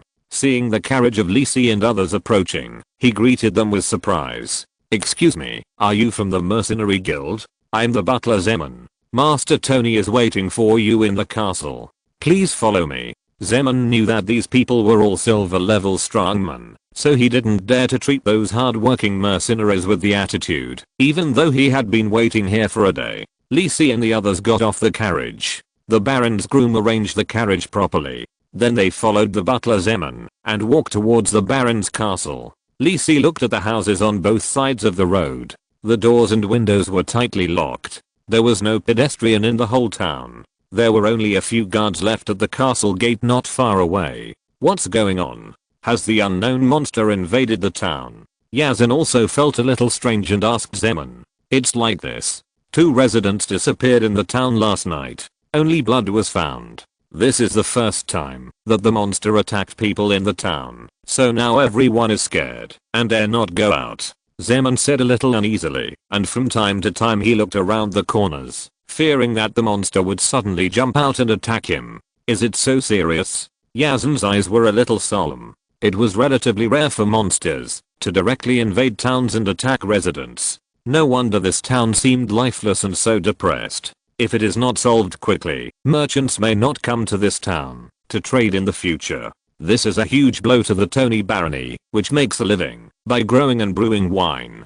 Please read on, brothers _ Chapter 36, Enthusiastic Tony Baron. Butler Zeman led the group to the castle. The castle looked quite old. One side of the castle was covered with green ivy, which gave a sense of the passage of time. Although the castle was not very large and could not compare to the giant castles that occupied an entire hilltop, it was small but complete, with all the necessary facilities such as walls, stables, and training grounds. Lisi and his group of 5 were taken to the banquet hall of the castle. A sumptuous dinner was ready on the long table. A man in gorgeous clothes with a worried look on his face and a big belly stood in front of the table. "I guess you are the famous Yar Adventure Group. This time, the monsters encountered in my territory will all depend on a few heroes." The man in front of him was the owner of the territory, Tony. He looked like he had not slept well for a few days, and his dark circles were particularly conspicuous. As the external representative of the adventure group, Yazan naturally took the initiative to salute Baron Tony and said, "You are welcome. I'm Yazan. Since we have accepted your commission, we will naturally complete this mission properly and help you destroy the monster." I know. I'll leave it all to you." Seeing Yazan's promise, Tony finally breathed a sigh of relief. These past few days, he, the Baron, had been tormented. "You have worked hard on the journey today. I have prepared dinner and a place to rest for you." Zed saw that Yazan had no intention of introducing other members, and he didn't care, so he quickly invited Lisi and others to take a seat. He prepared this sumptuous dinner in advance today and asked the butler Zeman to go to the town to greet them. They were all friends who helped him post tasks in the Kangwang City Mercenary Guild. Yesterday, he specially sent someone to tell him that the person who accepted his territory's crusade commission this time was not simple, and as long as there were no problems, he would definitely be able to solve the monster. Zet was skeptical at first about his friend's words. After all, there were silver level mercenaries who had sworn to him that they would complete the mission, but what happened? One of them even lost his life. However, the messenger's last words directly dispelled all his doubts. Among the mercenaries who came this time, there was a golden warrior. Golden warriors are strong men picked from thousands of people. As long as they swear allegiance to His Majesty the King, they will be directly granted the title of Court Baron. This is much better than inheriting the title from his uncle. He didn't expect that he could hire a golden warrior with his commissions. Baron Tony would not be so distressed about the huge commission. The golden warrior should be this person named Yazan, who seems to be the leader of their team. This temperament is worthy of being a golden warrior. She looks much better than the little girl looking around next to her. Thinking of this, Zet couldn't help but speak to Yazan in a more polite tone. Lisi, Yar and others also sat at the table. The main dishes for dinner were stewed fish and grilled steak. Although they were not as good as those in Kangwang City, Baron Tony had taken great pains to prepare these in this relatively remote town. Several people refused Baron Tony's invitation, to taste the local specialty wine. Even the dwarf Lumbus who loved alcohol. After all, they were about to face danger and could not let alcohol paralyze their reaction nerves. However, Elena liked the grapes here very much. They were not the sour grape varieties used for winemaking. There should also be some ordinary fruit grapes planted locally. The taste was quite good, with a special flavor of sunshine and rain. Baron, I wonder if you can introduce us to the situation of your territory. Seeing that everyone had eaten and rested, Yazan said to Baron Tony. The Baron sighed and introduced to everyone while recalling. It was one evening 2 weeks ago. I heard my steward report to me that several goats that were grazing by the people near the vineyard in the east of the territory had disappeared, and the vineyard racks were also damaged a lot. At first I thought it was a wild boar with a tusk, a wolf or other ferocious beasts, so I asked my captain of the guard to take people there to check, but something went wrong. The captain of the guard lost an arm and escaped, and only one of the 3 people who went with him came back. My captain of the guard just broke through to become a silver warrior last year, so I knew, as soon as I heard it, that I couldn't solve it myself, and I could only ask my friends to help me post a commission with the mercenary guild. A few days ago, many mercenaries came here, wanting to wipe out this monster, but many people couldn't find it. That night, a silver level mercenary was ambushed and killed by this monster. Many mercenaries were afraid and gave up the mission and left. You are my last hope. If I still can't solve it, I can only report to the king and request the army to encircle and suppress it.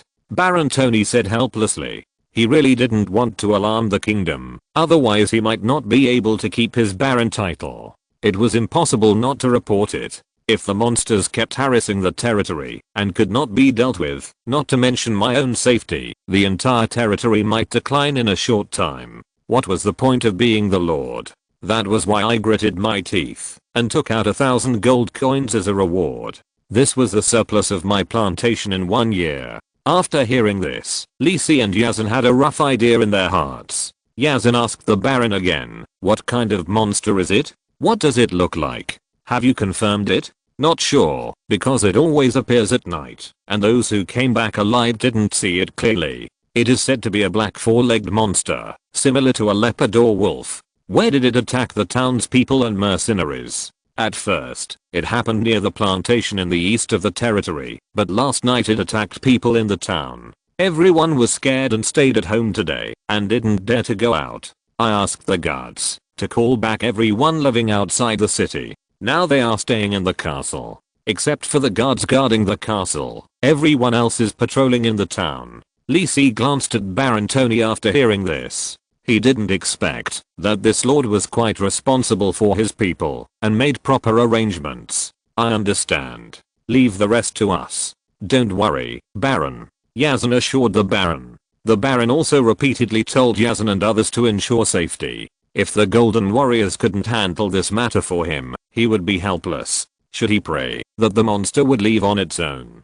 Yazan called everyone together and said, you should have heard the monster described by the Baron. What kind of monster do you think it is? It sounds like a monster that mainly moves at night. I think it is very likely a leopard monster, a night leopard or a shadow leopard. Of course, it could also be a dire wolf. Elena analyzed. As an elf hunter, she is very familiar with the types of monsters. Everyone nodded. They agreed with Elena's point of view. I have some ideas too. Lisi said. Alas, brothers, please read it or join the group chat. Chapter 37 Division of Labor Investigation. I don't think it's a wolf-like monster.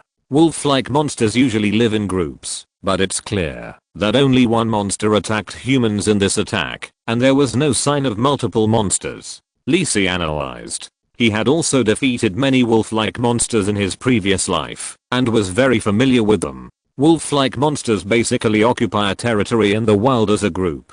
There are very few single wolf-like monsters living independently and wandering around. What Lisi and Elena said makes sense. Yazan also agreed with this point of view, and then said, and based on the previous situation, the monster this time should be silver level. If it is a gold level monster, it is impossible for only one of the mercenaries to die before. After a brief discussion by the team, Yazan spread out the simple map, brought by the butler on the table, and pointed to an area east of the castle. This is the area where the previous attacks and the silver level mercenary were killed, and each time it appeared at night. So let's do a simple patrol tonight to see if we can find any traces of the monster.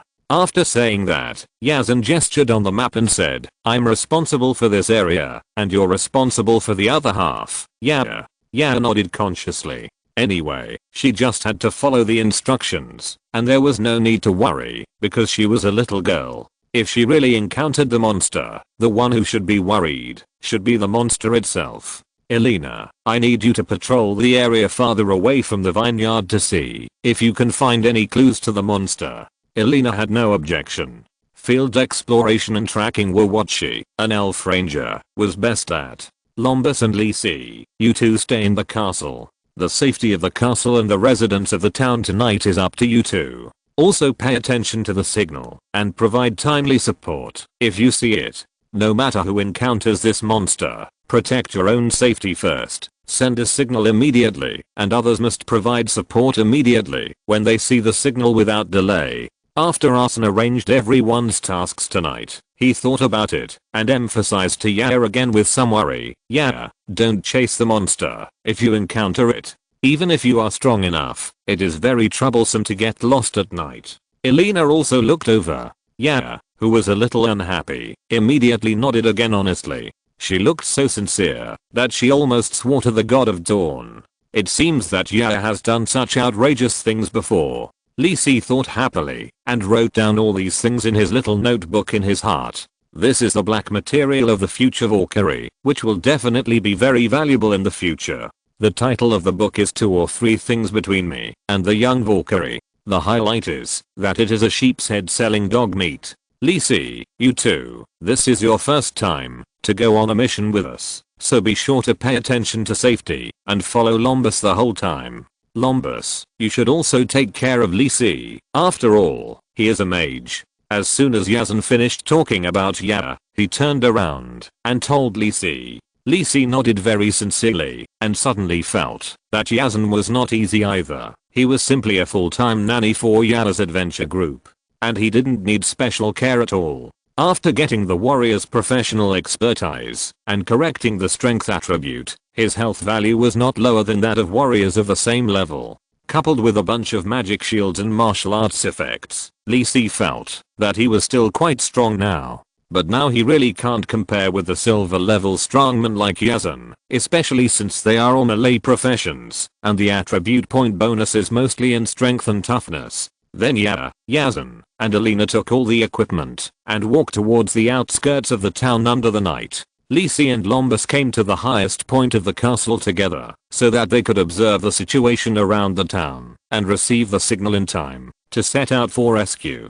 The night gradually deepened, and the silvery white full moon hung in the western sky. The town below fell into silent darkness. Only a little fire was moving not far away. It should be the Baron's guards patrolling diligently. Rumbles and Les stood on the observation tower at the top of the castle, quietly observing the surroundings. With the eyesight of the two professionals, they could see the surrounding situation with the faint moonlight. The two were silent for a while, and it was Liz who broke the silence first and said, I heard that the wine of Baron Tony is quite famous in Kangwang City. We can enjoy it after we kill the monster. Rumbles, who was wearing heavy armor, thought about it and replied in a rough voice, forget it, I can't get used to wine, but beer is strong enough. That's true. For the dwarves, compared with wine, a large cup of beer that can be drunk happily is more in line with their appetite. Afterwards, Lisi and Lombus chatted with each other while paying attention to the surrounding situation.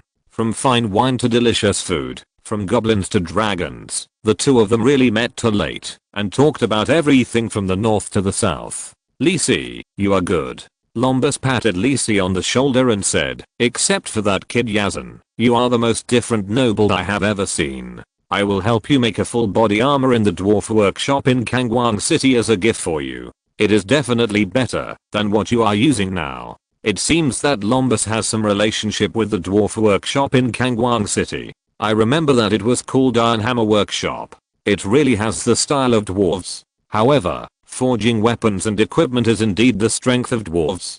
Dwarves have their own unique technologies in ore collection, metal smelting, equipment forging, etc. The weapons and equipment specially made by dwarves are particularly popular with other races. Therefore, the dwarf equipment workshops are almost all over the major cities on the continent. Thank you, Brother Lunbus. I'll bother you again when I need you. Lisi politely agreed immediately. It's a good thing to take advantage of it. At most, he can give Lunbus more good wine in the future. Lunbus waved his hand indifferently. It was a small matter for him. It would take up some of his drinking time. At most, he would find a few people of the same tribe to help him and invite them to the tavern for a drink, killing two birds with one stone. Just as the two were chatting, a stream of light suddenly shot into the sky from the hilltop far away on the east side of the castle, emitting a conspicuous light. It should be a signal from someone in the adventure group.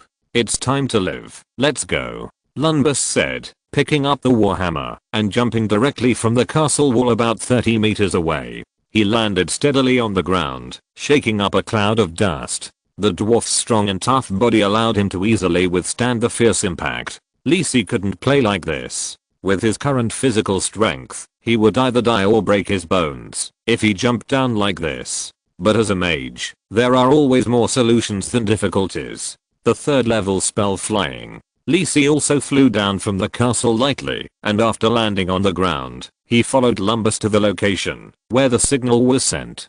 Don't ask why you need to walk to fly. It's because the speed of the 3rd level spell, flying, is too slow, just like the walking speed of a normal person. Before learning the 6th level spell, light and agile flying, mages do not have the ability to fight in the air, and they will be a sitting duck if they fly up.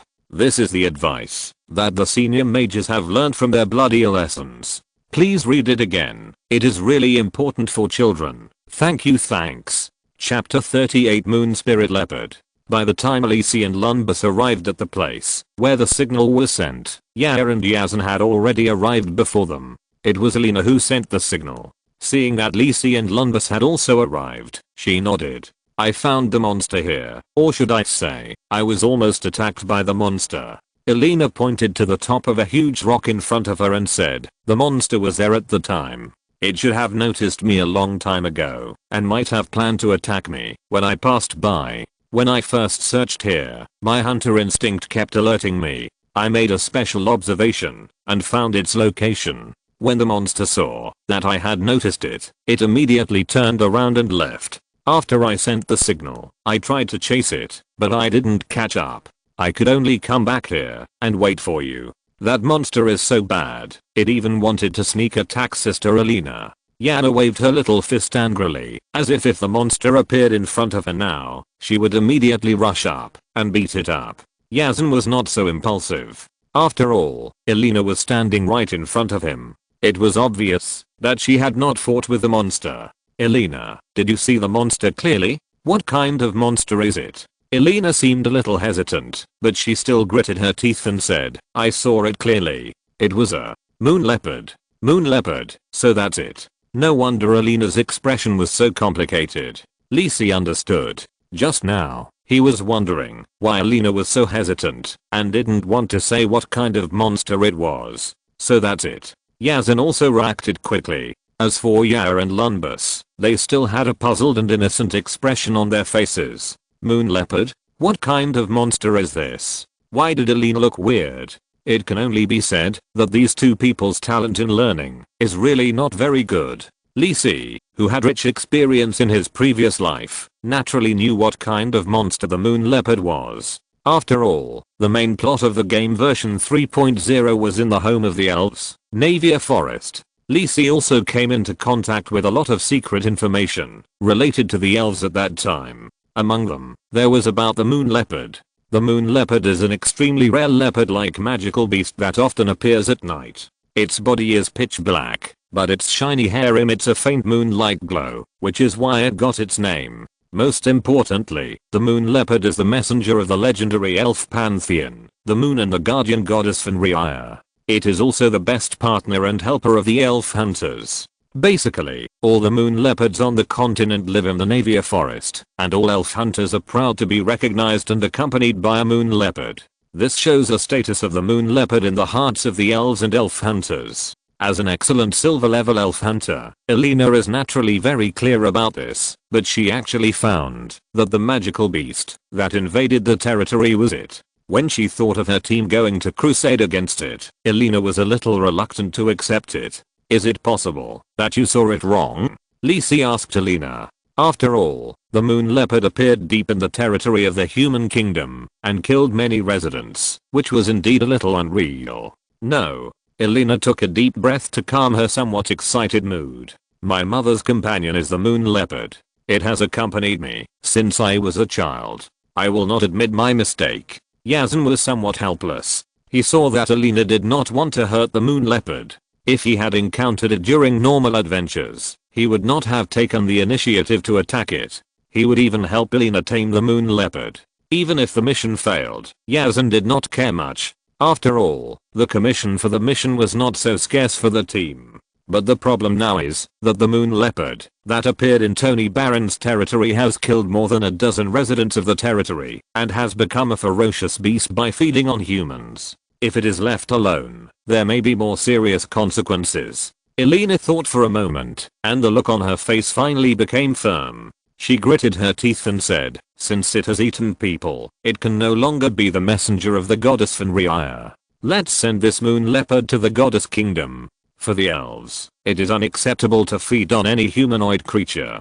Moreover, Elena had already sensed the strong malice that the moon leopard exuded when it ambushed her. It was impossible for it to become a companion of the elves anymore, so she naturally gave up the idea of taming it. Yazan also breathed a sigh of relief. It was best that Elena thought so. In this way, she would not have to worry about the thoughts of her teammates during the crusade. Seeing that Elena had made up her mind, Lisi asked, how strong is that moon leopard? Elena frowned and thought for a while, then replied, adult moon leopards should be of gold level strength. Very few moon leopards can break through to the legendary level, but this moon leopard gives me the feeling of only high level silver strength. It should be that it did not receive the baptism of the goddess Fenrir in the Navia forest, and its strength could not break through the bottleneck. That's okay, it didn't exceed our expectations. Yazan breathed a sigh of relief. He understood the type and strength of this monster. Half of the crusade mission had been completed. The rest was to find it and successfully crusade it. Elena, you are most familiar with the habits of the moon spirit leopard. Is there any good way to deal with it? Yazan asked Elena. Generally speaking, the moon spirit leopard is active at night and is good at hiding and sneak attacking. The strength of the moon spirit leopard during the day will be much reduced. If the moon spirit leopard has been baptized by the goddess, it will be blessed by the moon spirit, and its strength during the day will not be affected. But it is obvious that this moon spirit leopard has not. So the most suitable time to attack is during the day. Yazan asked. Yes. Elena nodded. Even if it is only a high level silver, its speed and hiding ability at night are also very strong, and its perception is also very strong. It is very difficult for us to stop it. But I heard from the people in the Baron that it will not appear during the day. Can you find it during the day? I can try. Generally speaking, the moon spirit leopard does not have a fixed territory and usually wanders around, but this one has been in this Baron for a long time, so it should have a fixed hiding place. I can try to track its tracks during the day tomorrow. Elena analyzed clearly. Okay, let's go back and rest today and come back to find this moon leopard tomorrow morning. After listening to Elena's opinion, Arthur made the final decision and decided to continue searching for this monster tomorrow. Yada and Lunbus had no objections, just follow the instructions. Lisi was even more so. The most important thing for doing a task with someone else's help is to follow the instructions. If you don't stay honestly, run away from the team, take you to kill monsters, and fight a lot, who will play with you next time. Please read on, readers, thanks. Chapter 39 Tracking. The next morning, Lisi and the other 5 people enjoyed breakfast at the castle of Tony Barron. After sharing the fruit pudding that Lisi had prepared in advance, they set out to start today's mission. For some reason, Lisi put some prepared hot dishes in the storage ring. When he took them out to eat, the taste became a little strange, but cold foods like pudding and ice cream would not have such an effect. Let's go. Yeah, who was walking at the front of the team, said energetically. Well, come on. Lisi nodded in agreement. No one else reacted. They had long been accustomed to Yaya's energetic appearance. Several people came to the place where the moon spirit leopard was found yesterday. Elena jumped lightly and stood on the boulder under the feet of the moon spirit leopard last night and looked around. The other 4 people also looked around for traces of the moon spirit leopard with the spirit of participation. After Elena finished her investigation, everyone gathered together. There are several claw marks on the boulder, and some of them are not very new. The moon leopard should be active here often, Elena said, then pointed to the east of the boulder and said, he left from this direction yesterday. Fortunately, there is still some smell left. I should be able to track it down. As a scout of the team, Elena, as an elf hunter, naturally has a unique tracking method to lock the target in the wild. Lisi remembered that elf hunters can use the spell of animal talk to obtain the desired information from small animals such as birds and rabbits around them. Even after being promoted to the legendary level, they will obtain the prophecy spell of asking nature and can even directly obtain the desired information from any living and non-living existence, such as forests, stones, etc., with a very buggy effect. Others did not find any useful information, but only confirmed that the surrounding vineyards did have traces of being destroyed by monsters. Several people followed Elena and rushed to the east. Lisi also added the spell of light body technique to everyone, making it easier and faster to move. After several people tracked the east side of the territory for a long time, when they were almost reaching the border of the Baron's territory, Elena suddenly stopped. What's wrong? Yazin asked behind her. Something strange? Elena was a little confused. The moon spirit leopard suddenly changed direction here, almost turned around, and headed towards the south of the territory. Several people discussed it for a while. Since there were no other clues at the moment, they decided to keep following it to see if there were any new discoveries. But strangely, the traces of the moon spirit leopard made another big turn in the south of the Baron's territory and ran towards the west of the Baron's territory. Fortunately, there was an elf hunter following, whose detection ability was much stronger than that of the hunter professional promoted by humans. Otherwise they might not be able to find this monster and waste time in vain. Because the traces left by the moon spirit leopard were few and intermittent, Elena also spent a lot of effort and even used the spell of animal talk many times to obtain information from the small animals around. It was not until noon that she finally followed the traces to a small stone mountain west of Tony's Baron's territory. This is a rare rocky hill in the barony. The hill is less than 100 meters high. There are few trees and shrubs on the hill. There are many good places to hide between the jagged rocks. Because the area is not suitable for grape cultivation and there are no special minerals, and it is nearly 10 kilometers away from the town, few residents of the territory pass by here. Sister Elena, is this the place? Yada asked. It should be. The breath of the moon leopard is very strong here. It should be where it hides during the day. Elena pointed to the stream that flows by the hill. A clear claw mark was left on the wet ground by the water. It should drink water here, no mistake. Okay, Yazin said, and then began to arrange tasks. Elena, you and I will be in the front. The task of exploration is now up to you. Pay attention to finding the traces of the moon leopard, and don't let this guy sneak attack in secret. Yes. Jada, you and Lisi walk in the middle of the team. Pay attention to protecting Lisi and support others in time. Okay. Lisi, cast buffing and protection spells for everyone before departure. Pay attention to maintaining the effects of the spells. Of course, the most important thing is to protect yourself. Understood. Lombus, you walk at the end of the team. Remember to be vigilant and pay attention to your back. I know. Finally, everyone must pay attention. This moon leopard is extremely good at sneak attacks. Everyone must be careful. Yazin emphasized at the end and prepared to walk towards the mountain. Everyone took out their weapons and held them in their hands. Elena put away the longbow and replaced it with a short sword. The longbow was not very useful in this kind of exploration. Lisi also took out the emerald staff and put it in his hand and began to cast buffing magic for everyone. Spirit armor. Secondary deflection field. Resist energy damage. Bear's tenacity. Cat's grace. Bull strength. Fox's cunning, Owl's wisdom. Precision strike. Lisi was relieved after adding buff and protection spells to everyone. Although the mage's buff and protection effects were not as good as the priest's divine spells, they were already quite good for Yara's adventure group, which had no mages and priests before. Sure, Lisi, I can clearly feel that my strength has increased. Lisi did not cast all the buff spells on everyone. After all, if he did that, his mana would be emptied before the battle. The spells cast for Lumbus were Spirit Armor, Secondary Deflection Field, Bear's Tenacity and Bull's Strength. The spells cast for Alina and Yazan were Spirit Armor, Precision Strike, Bull's Strength and Cat's Grace. As for Yaron himself, of course, all the spells that could be cast were cast. Lisi understood the art of work very well. Yazan felt the enhancement spell cast by Lisi and found the effect to be quite good.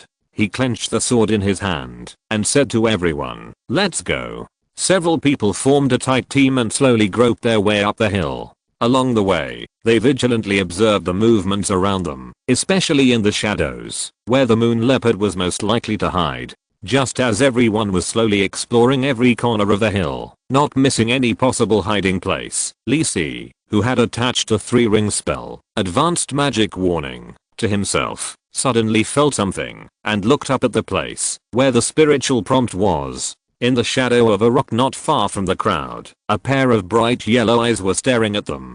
That was the moon leopard.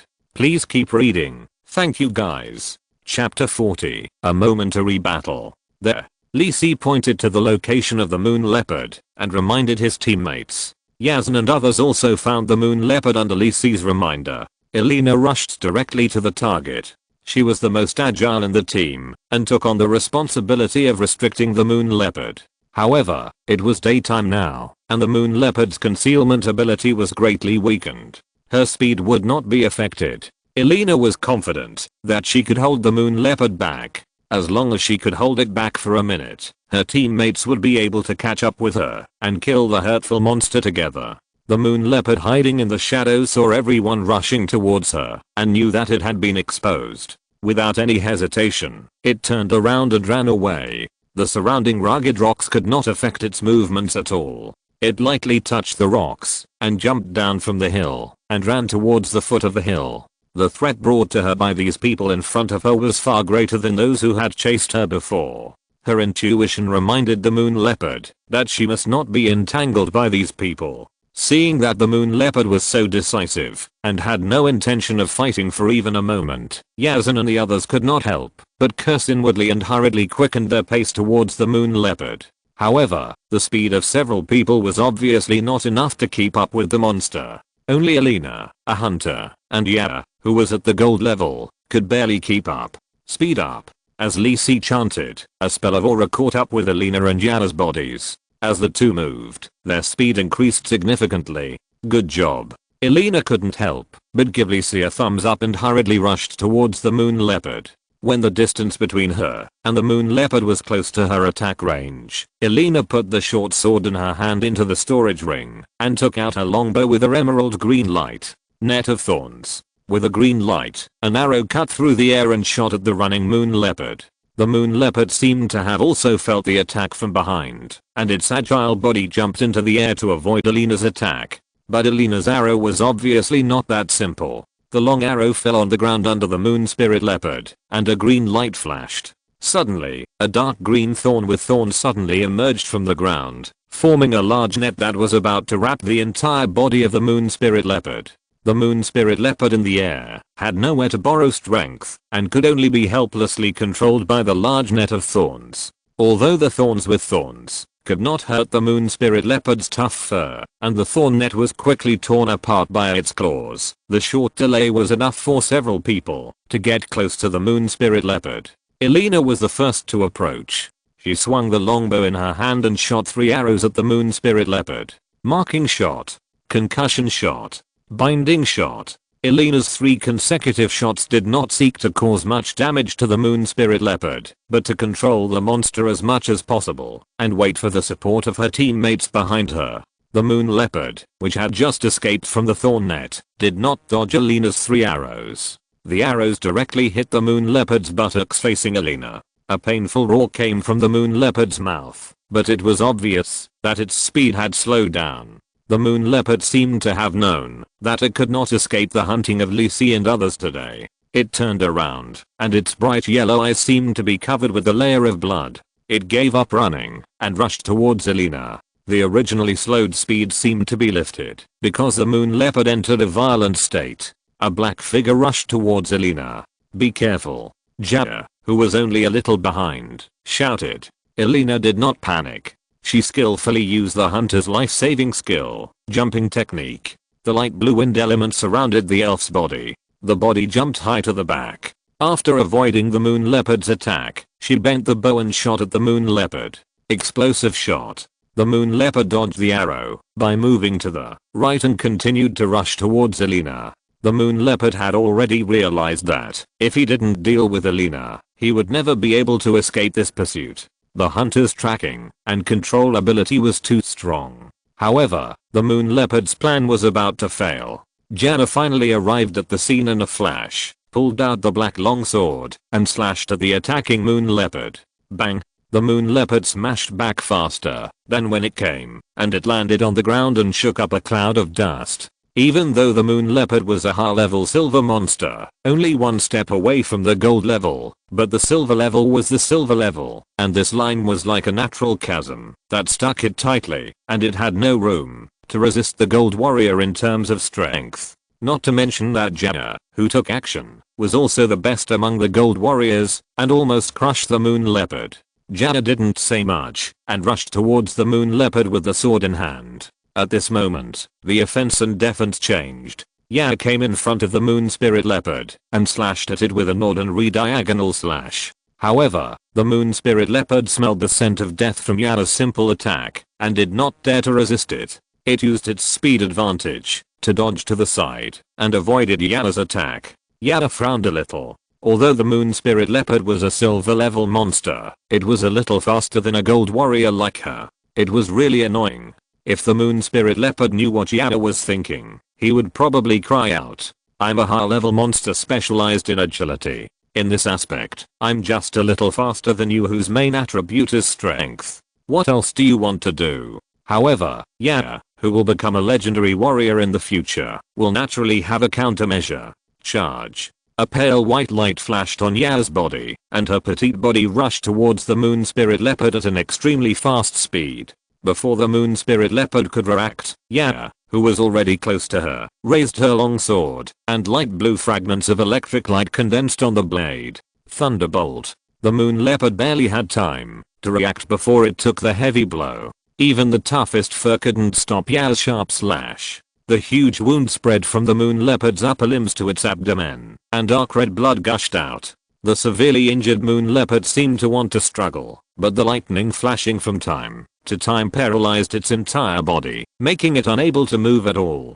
Jaya, who had taken down the moon leopard in 2 moves, hummed with satisfaction, put away her sword, and ran happily to Elena to ask if her elf sister was injured during the pursuit. At this time, Lisi, Yazan, and Lunbus had just arrived, and they looked at the moon leopard lying on the ground helplessly. "It seems that we three have nothing to do with it. That was you. I did take action." Lisi looked at Yazan, nakedly expressing his contempt for his slacking behavior. "What are you looking at?" Yazan hit Lisi's shoulder, and walked towards Elena and Jaya. "The data of this book is not very good recently. Some readers also mentioned it to me." Shenqi seriously reflected on it, and found that it was indeed his own problem. For example, some chapters have too many explanatory texts, the plot progresses very slowly, there are not enough exciting points, there are a lot of typos, etc., which shows that as a novice, he is still not capable of promoting the development of the plot. Shenqi promised to work hard to correct and continue to improve, and also thank the readers who have been following him. "Your support is my motivation to move forward. Thank you."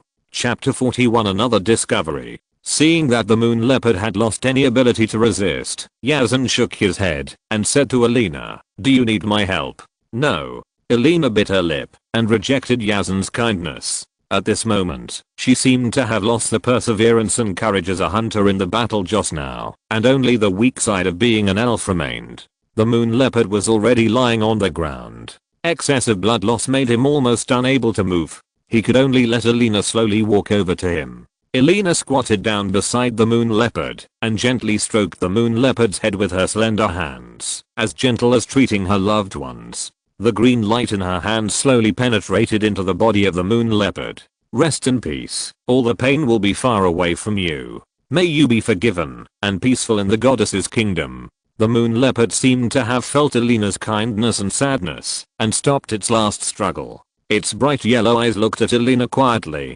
Lisi even felt a deep sadness in its eyes. What's going on? Why do I feel this way? Lisi couldn't help but feel a little strange. This was clearly a magical beast that could hurt people. Just when everyone thought that the battle against the magical beasts had finally ended, the moon spirit leopard suddenly raised its head with its last bit of strength and roared at the hill behind everyone. Just when Lisi and others thought that the moon spirit leopard was about to make a desperate fight, its huge body fell heavily to the ground, and the last bit of spiritual light in its eyes also dissipated at this moment. Yazan breathed a sigh of relief, put down his raised weapon, walked forward and patted Alina's shoulder to comfort her. Yar also squatted beside Alina and whispered to comfort her. For the elf hunter, killing the sacred beast of the tribe and the hunter's best partner was a bit too cruel. Lisi was a little curious. He didn't feel any sadness about the death of the moon spirit leopard, so he simply walked to the dead moon spirit leopard and squatted down, carefully looking at this dark and slender high-level magical beast.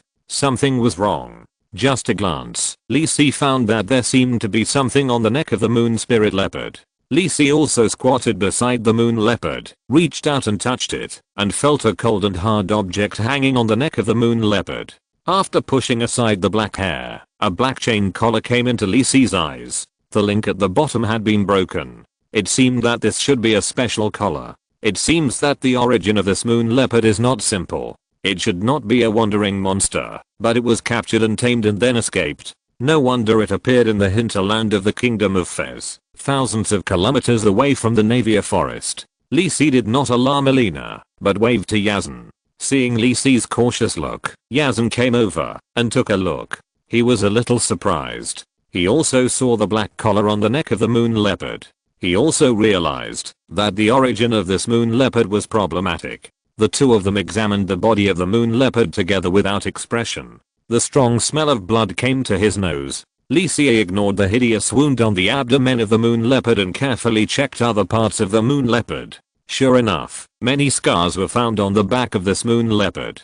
There were many of them, and they seemed to have just healed recently. Alas, it seems that this moon leopard may have just escaped from the cage. I don't know why it came to Barentoni's territory. No wonder it attacks humans. It seems that it is not just for food, but more of a revenge on humans. Lisi shook his head. There are always some people who are greedy or have evil intentions to do these things that break the bottom line. Not to mention capturing and imprisoning the moon leopard. Those black-hearted businessmen did not even let go of their own people. Otherwise, how did such a huge slave market come about? Of course, human nature is complicated, and Lisi is not a saint, so he will not be shaken by this incident. Even so, the experience of this moon leopard made Lisi suspicious. It cost a huge price to send the moon leopard, a precious and powerful monster, to the hinterland of the kingdom of Fez. Lisi seemed to have smelled the smell of conspiracy. The water in the main plot of the game Divine Revelation is very deep. The calculations of the kingdom, the plans of the devil, and the resolutions of the gods are all lurking below the surface, quietly waiting for the fuse to appear. Even Lisi, who has experienced everything, cannot know all the events that will happen in the future. This is a real world, and there are countless conspiracies and intrigues in secret. Everyone is calculating for their own interests. However, Lisi does not want to get involved in these things too much. He does not do anything beyond his ability. This is Lisi's principle of being a person. But I think Alina may be more extreme after experiencing this incident, right? Lisi handed over the trouble they found to Alina to Yazan, and looked up at the hill, where the moon leopard had hidden just now. I always feel something is wrong. The behavior of this moon leopard just now is very strange, as if there is some special meaning. Lisi clapped his hands. Why think so much? Just go and take a look. I'll go around the mountain and see if there is anything I can find," Lisi said to everyone. Everyone didn't care. The moon leopard had been conquered, so there should be no danger. But the cautious Yazan still let Lumbus go with Lisi. Without saying much, Yaya was helping Alina clean up the scene, and Lisi went straight to the hill with Lumbus. When the two arrived at the boulder where the moon leopard was found just now, they looked around and found nothing special. No. Lisi cast flying spell on himself and floated in the air, carefully observing the hidden corners. The moon leopard's nest is not here. It shouldn't be, since this moon leopard has been entrenched here for a long time. How could it not prepare a place for itself to rest? After thinking about it, Lisi chanted the spell and used a new spell with a triad mentality. Living detection spell. This is a second level spell that can detect the position and strength of living beings within the spell range. The only drawback is that it cannot detect creatures stronger than itself, which is why Lisi did not use it before. As an invisible wave spread out in all directions, the entire hill was soon explored by Lisi. Lisi closed his eyes, and the information fed back to him by the detection spell emerged in his mind. Dots of white light flashed on the hill simulated in Lisi's mind. These weak and dim lights were all creatures such as birds, insects and mice that did not have extraordinary powers. Soon, Lisi noticed that there was a place on the back of the hill that gave him feedback with a light blue light. This should be a creature with extraordinary power, but it felt very weak. It should be here. Lisi fell from the air and greeted Lumbus. The two rushed to the place where Lisi found it. Finally, Lisi found a small cave in a small bush on the back of the mountain. Strictly speaking, it was actually a crack formed by the overlap of two rock walls. The irregularly shaped cave entrance was hidden in the shadow of the bushes. If Lisi didn't know the exact location, it would be difficult to find. Lisi held his breath and walked in with his head down. His eyes adapted to the darkness in the cave. He saw the creatures he had explored and was a little surprised. Is this the case? Thank you for reading my book. Please read it _ If you're listening to this novel on a channel other than Fanfic World, it means they downloaded and uploaded it without effort. We cordially invite you to visit our channel, Mundo Fanfic Novelos. There you'll find the original version of this story and you can explore many other novels of various genres. We're waiting for you to immerse yourself in a world of incredible novels. Chapter 42, Moon Leopard Cub and the Soul Returning Ceremony. Lisi and the other person quickly returned to the foot of the mountain. With the help of Yaya and Yazan, Alina had already packed up the body of the moon leopard and would use the elven ritual to send it back to the elven goddess's kingdom. Yazan also took off the two claws and some hair of the moon leopard as proof of completing the mission. At this time, Lisi came over and he seemed to be holding something in his arms. He walked in front of Alina and looked at the elf who seemed to be a little sad. Lisi handed the black fur ball wrapped in clothes in his arms to Alina. Look at what I found. Alina was a little puzzled. She took the little thing handed over by Lisi, took a look, and suddenly froze in place. I saw a cute little head raised from the clothes, with eyes still tightly closed. The black little body kept crawling in the clothes, and the pink little meat pad struggled a little restlessly. It seemed that leaving the familiar environment made it a little flustered, and it kept humming. Is this a moon leopard cub? Yazan, who was standing by, also saw this little guy. It was clearly the ultimate miniature version of the moon leopard on the ground next to it. Wow, so cute. Yaya stared at the little guy with shining eyes. Girls have no resistance to this kind of furry creature. Lisi, where did you find it? I wanted to. Yaya remembered Lisi, the instigator, and asked hurriedly. I saw that moon leopard roared towards the mountain at the end.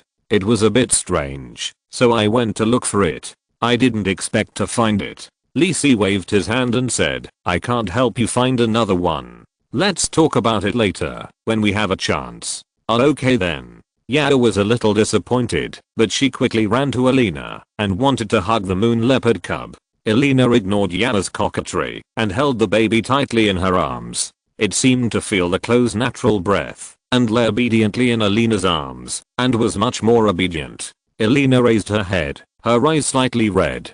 Thank you, Lisi. I don't know how to thank you. Alina squatted down, holding the cub in one hand and gently stroking the hair on the neck of the moon leopard mother with the other hand. Yazan told me that the mother of this child must have suffered a lot. Elena stood up and gently put the moon leopard cub on her shoulder. She looked at Lisi with deep gratitude in her eyes. The moon leopard cub seemed to have sensed something and stayed on Elena's shoulder obediently without saying a word. When Yazan told me the truth, I was very angry and hateful. Humans are just like what some elders said. They will destroy and ruin beautiful things just for their own selfish desires. They seem to have an indelible darkness and filth in them. But Lisi, you, and Yazan have made me understand a lot. There are hateful people like slave traders, and there are also respectable people like Yazan, and you.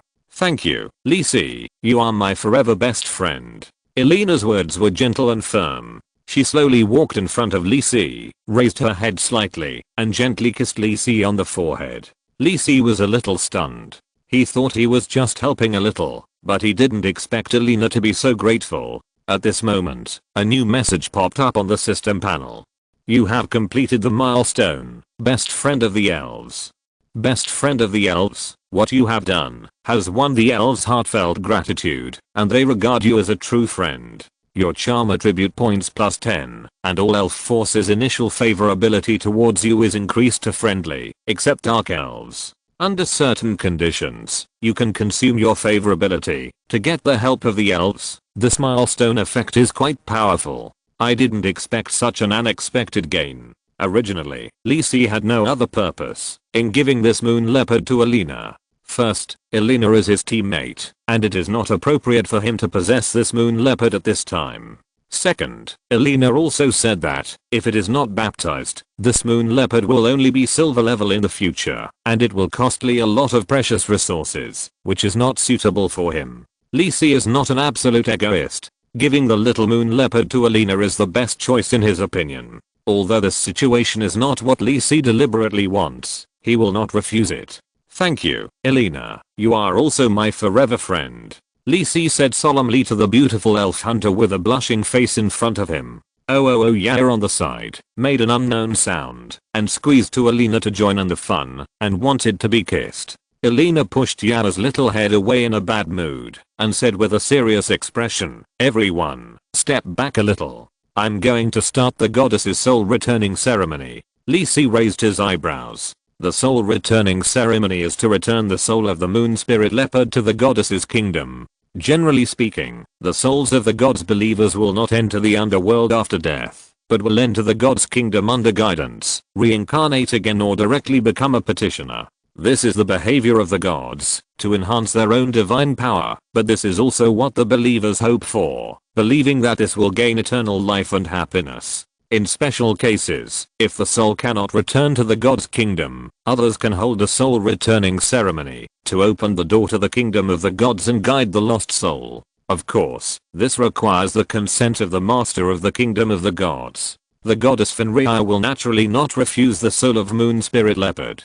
Elena should prepare for the soul returning ceremony of the moon and the guardian goddess Fenrir. Lisi and others stepped aside and waited for the ceremony to begin. Elena stood in front of the moon leopard and took out the holy emblem of the goddess Fenrir from the storage ring. A green shield-shaped emblem with a white silver moon engraved on it. Then she took out the morning dew, the branches of the tree of life, and an emerald green gem containing a unique life force. After preparing all the ritual items, Elena knelt down gently, closed her eyes, put her hands together, and recited devoutly, "Great and kind goddess Fenrir, you are the incarnation of the silver moon and the night sky. You are the patron saint of the elves. You are the protector of the rangers. All praise, gratitude, and honor are dedicated to you. Your believers are here to pray to you with sincerity. Please open the door. Let this wandering child return to your warm embrace." As Elena prayed, a faint silver and green light emerged from the offerings, forming an illusory silver door in the air.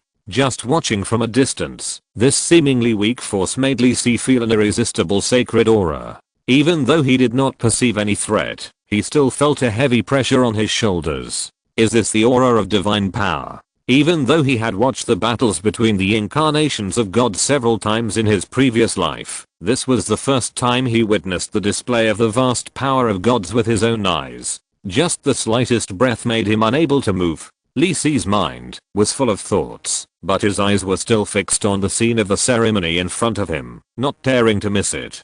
Please read and collect. Crab. Backquote. Backquote. Chapter 43 New Moon Blessing. As Elena prayed, the illusory door in the air slowly opened inward. Through the door, Lisi could vaguely see a vast forest full of vitality and greenery behind it. Just as the door was fully opened, a pale white mist-like phantom appeared on the body of the moon spirit leopard. This should be the soul of the moon spirit leopard that was summoned. The soul of the moon spirit leopard floated in the air, and the illusory face looked at the little moon spirit leopard on Alina's shoulder with nostalgia, and then jumped into the door of the kingdom of God in the sky. But suddenly, a loud sound rang out, and the two doors shining with mysterious light gradually closed. Lisi and others breathed a sigh of relief, thinking that the soul returning ceremony was over. At the last moment, when the door summoned by the soul returning ceremony closed, several silver lights suddenly appeared from behind the door, and fell directly from the inside of the door. The largest silver light directly enveloped Alina and the little moon spirit leopard on her shoulder. Before Lisi and the others could react, the remaining rays of light also fell one after another, directly hitting the bodies of several people. Lisi only felt a flash of silver light in front of his eyes, and there was no other feeling. He carefully checked his body, and found a silver half-moon mark on the back of his left hand. Before Lisi could figure out what the new mark on the back of his hand was, the system prompt message appeared in front of Lisi. You get the blessing of the moon and guardian goddess Fenrir. You get the expertise, silver moon protection. Silver moon protection from the divine power protection of the moon and guardian goddess Fenrir. Under the moonlight, the speed of physical strength and mana recovery plus 50%, and all attributes temporarily increase by 30%. Silver moon protection. Expertise hidden effect. Your probability of mastering the extraordinary fields of the moon, guardian, dark night, hunting, etc. increases by 30%. You have come into contact with the power of the gods. Your analysis progress of divine power. 1%. Oh my.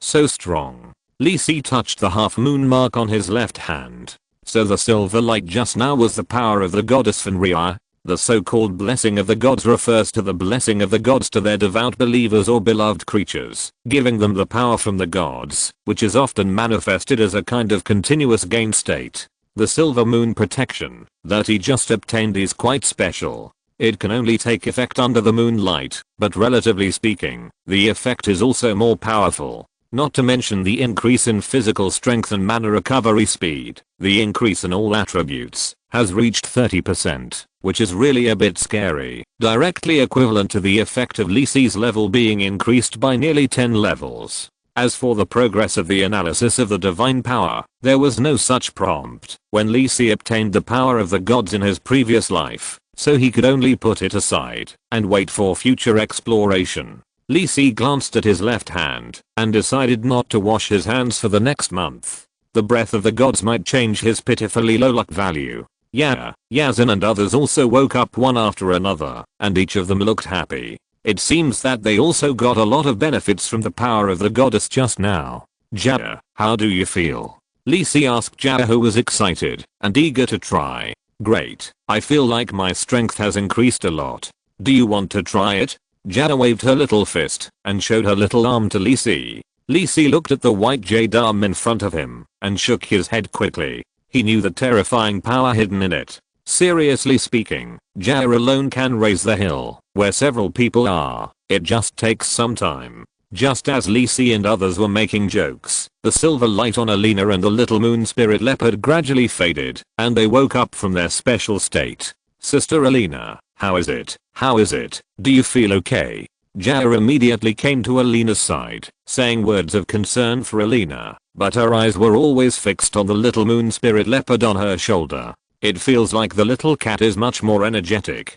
Jada thought to herself. I'm fine. Alina didn't notice Jada's little move and nodded to the teammates who gathered around, indicating that she was in good condition. Was that the power of the goddess just now? Yazin asked. Even though he had some guesses in his heart, he was always cautious and asked Alina. Yes, it was a reward from the goddess Fenrir. Alina's face was full of reverence and longing. The goddess is very happy that we sent back the soul of the moon leopard that left home. Then she gently hugged the little moon leopard on her shoulder. After this incident, the little guy seemed to regard Elena as the closest person. He stayed there honestly and slowly fell asleep. Elena stroked the little moon leopard and said, "This little guy has also been baptized and blessed by the goddess. He will definitely be stronger than his mother in the future. Good guy."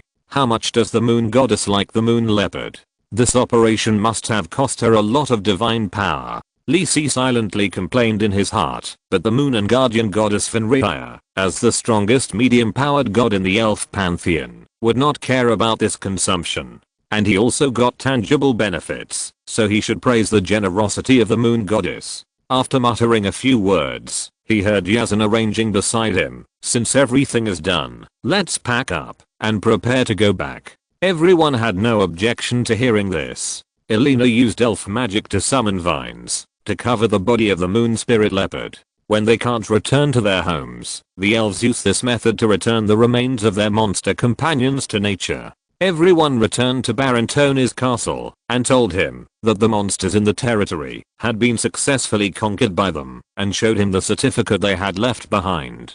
Baron Tony was naturally overjoyed and thanked Yazan and others repeatedly.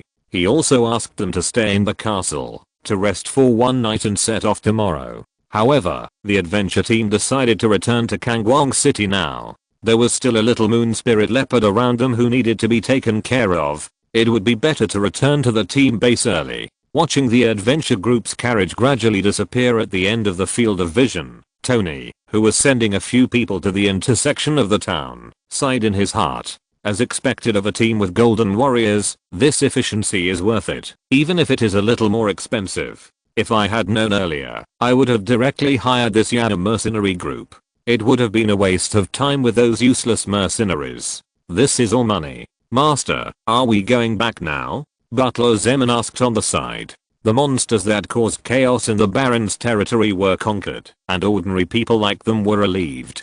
Zeman's face looked much better. What do you mean by going back? Baron Tony said sternly, why don't you go and inform those lazy guys to go to the vineyard and work? You haven't worked for so many days, and it's all my money that's wasted, you know. And those people, go and tell them to leave quickly. Although the problem has been solved, it has caused so much trouble. If it weren't for that lord, I would have thrown them to the Golden Lion Knights and the Dawn Church. Tell them to leave quickly. I'm annoyed when I see them. Baron Tony cursed and kicked Zeman's butt. Zeman, who was submissive, immediately took his leave and went to inform the strange caravan that had stayed with the master for half a year. I hope there won't be any more accidents. Baron Tony stood there, looking at his own vineyard worriedly. Why is it so difficult for him to be an ordinary baron? Happy Mid-Autumn Festival everyone. Chapter 44 Old Jack. The carriage was much faster when they came back than when they went there.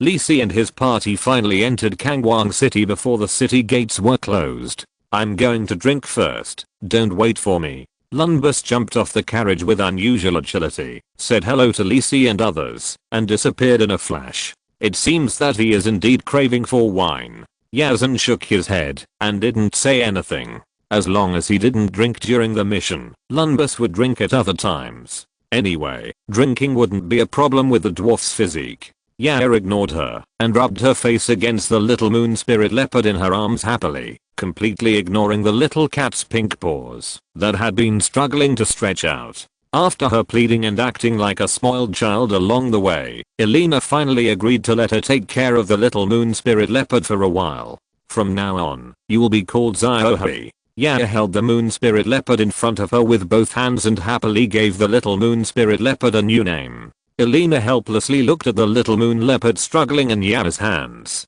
If nothing unexpected happened, this little one would be her companion in the future, but Yaya gave it a new name. It should be a name like Dark Knight Holy Leopard or Moon Shadow Killer. Ziohei, I don't want any of them.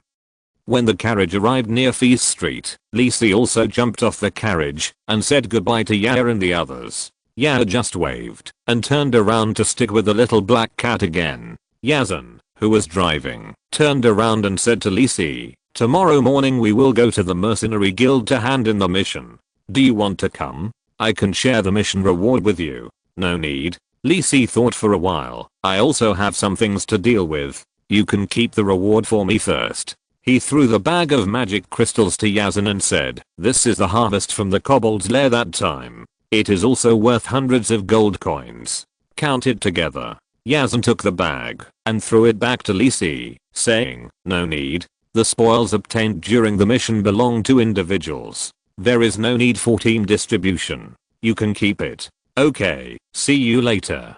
Lisi nodded. Since there is such a rule, he will certainly not refuse. After all, although he is a viscount, he is still a little tight on money. These magic crystals are also worth hundreds of gold coins. More importantly, he also needs this precious resource in his magic research. The next morning, Lisi woke up from the soft big bed and stretched lazily. Although it only took 2 days to complete the crusade this time, most of the time was spent in the carriage. Even though he had become much stronger after exercise, he was still a little tired.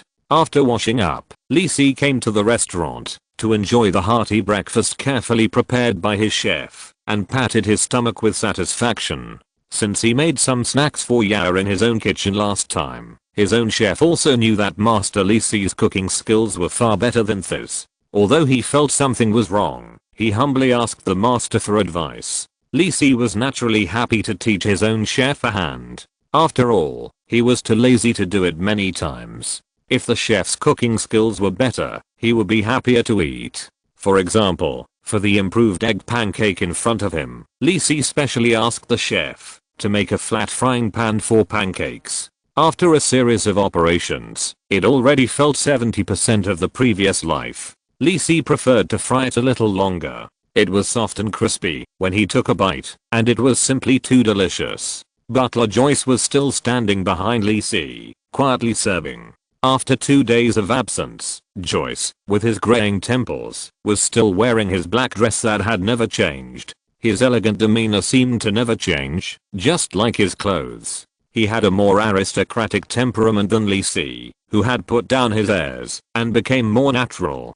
Joyce looked at Lisi with a grey light in his eyes. "You've made rapid progress and are about to break through the high bronze level.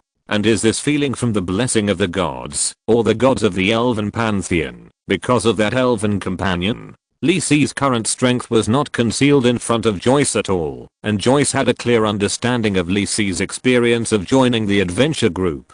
Joyce, who was thinking in his heart, had the same expression as usual, and did not intend to do anything.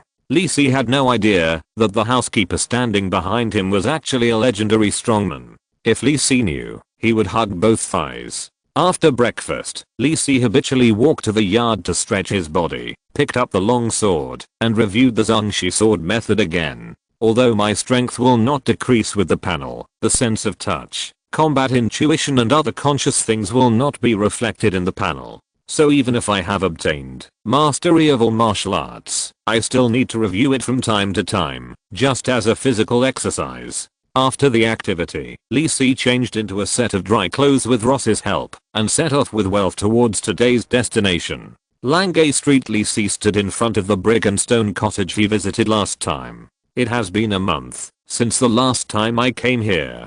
The surroundings are still the same dilapidated streets and muddy sewage, but there are fewer eyes spying on me in the dark. Yes, this time with wealth following me, those who can survive in such a chaotic area are quite discerning. How dare they risk their lives to spy on this noble who obviously has a senior guard with him?" Shaking his head, "A month has passed. According to what the little girl said, old Jack should be back." Dang dang dang, familiar iron door, familiar knocking sound. The difference is that this time there is finally a response. "Who is it? Do you think I'm deaf? Why are you knocking so loudly?" A vicious voice came from behind the door. Lisi did not say anything, but stood quietly in front of the door and waited. The door suddenly opened from the inside, and a man who looked over 50 years old walked out. His thin figure made it hard to imagine that the loud voice just now came from this body. He looked like an ordinary old man in the kingdom, but his expression was a little fierce. He had sparse brown hair and a leather jacket that was stained with wine and greasy, and the original color was almost invisible. He looked like an unkempt old man, nothing special. But Lisi knew that this man named Old Jack was not simple. This was in the game of the previous life. This Old Jack was a hidden NPC. Even though he had a weird temper, he was still very popular with players in the Kangwon City area. Because this is a secret store, Old Jack is the owner of this store, selling magic items and equipment that rarely appear outside. So even if he has a weird temper, it is not a big deal for the enthusiasm of the players. Lee Si came here for a special treasure in Old Jack's hand. "Excuse me, Old Jack. I'm here to buy something as an old friend introduced me to you." Hearing this, Old Jack carefully looked at the handsome young man in front of him and said nothing. He opened the door and motioned Liss and Welf to follow him in. "Thanks for your company, brothers. I wish you all a happy Mid-Autumn festival." Chapter 45. Lange Street, Old Jack's grocery store. Although the young man was introduced by someone else, Old Jack has been on high alert. Although it was the first time they met, the young man in front of Old Jack felt a little strange. Lee Si's clothes were very ordinary. In Old Jack's perception, the halo of magic elements surrounding him showed that he was a rare mage. But looking at the calluses on the special parts of his hands, they seemed to be rubbed out by frequent use of weapons such as long swords. Strange. And you have to know that the customers of this store are often members of some gangs and underground forces. You can't feel the bloody and fierce temperament of this handsome guy in front of you, especially the guard behind him. Golden Warrior. It seems that not only his own strength, but also his identity is extraordinary. Old Jack's mind turned a lot in an instant, but he didn't say anything to let Lee Si and others leave. Being able to open a store in a chaotic and disorderly place like Lange Street and maintain it for so long, Old Jack naturally has the strength and confidence to protect himself. Even if this is a rare golden warrior, in such a narrow place like this, he can make a fatal blow if he is not careful. Welf didn't know that the Old Jack in front of him was looking at him with ill intentions. He followed Lee Si and looked at the various items around him. On the ground were various equipment piled together randomly, long swords, armor, iron spears, etc. And there were black bloodstains on the weapons, proving that the origins of these equipment were not simple. Hanging on the right wall were materials obtained from various monsters: the white fur of the snow wolf, the claws of the earth bear, the horn of the rock rhinoceros, and Welf even saw dragon skin materials that seemed to be a two-legged dragon. In addition, there were many monster materials that Welf didn't recognize, and I thought they should not be cheap. No wonder the young master came here. This store seems to have some tricks. Lee Si didn't care about Welf's curiosity. He was also surprised when he came here for the first time, but unfortunately he couldn't afford it. He could only drool at the sight. However, he didn't come here to buy any equipment or weapons this time. The emerald mage set he was wearing was a gold level equipment, which was enough for him. His goal this time was actually a secret treasure collected by Old Jack. Of course, this treasure was just an ordinary brooch. Old Jack walked to the wide back chair against the wall and sat down. He said unhappily, "Since you were introduced by someone else, you naturally know the rules. If you like something, take it yourself and don't bargain." Lee Si didn't mind. Old Jack's attitude was much better than before. It might be because Welf followed him and gave him some face. You know, in the previous life, there was a player who couldn't stand Old Jack's poisonous mouth and attacked directly and lost his life. Only then did he know that Old Jack was a gold level shadow assassin. "Welf, take a look. If there is anything you like, I'll take a look first." Lee Si ordered Welf and then started to search among the pile of miscellaneous items on the side. There were a lot of random items piled up in the corner of the room. Old Jack couldn't recognize many of the strange things, so he just threw them here for people to pick. One item cost 100 gold coins, just like a lottery. What you get depends on your eyesight and luck. Magic ring. It's just an ordinary stone. Lee Si threw a ring that was emitting a little light aside. It was a fake, but it looked pretty good.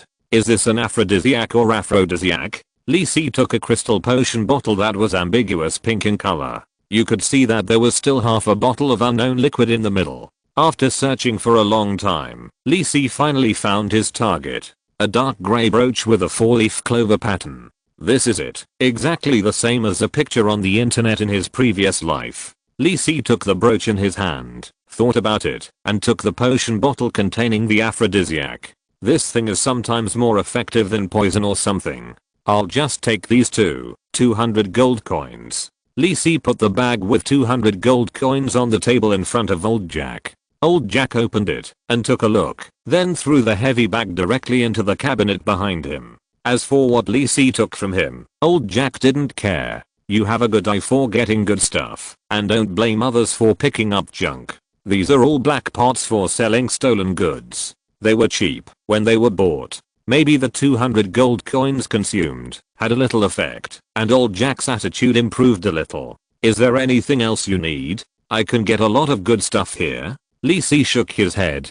Apart from this brooch, other things really didn't appeal to him. Maybe he would start studying magic patterns in the future and come back here to get some rare magic beast materials. So old Jack closed the shop from time to time, probably to go to other places to buy goods. Just when Lisi was about to leave, the door was gently opened, and a soft voice came from outside. Uncle Jack, I'm coming in, bringing you delicious food.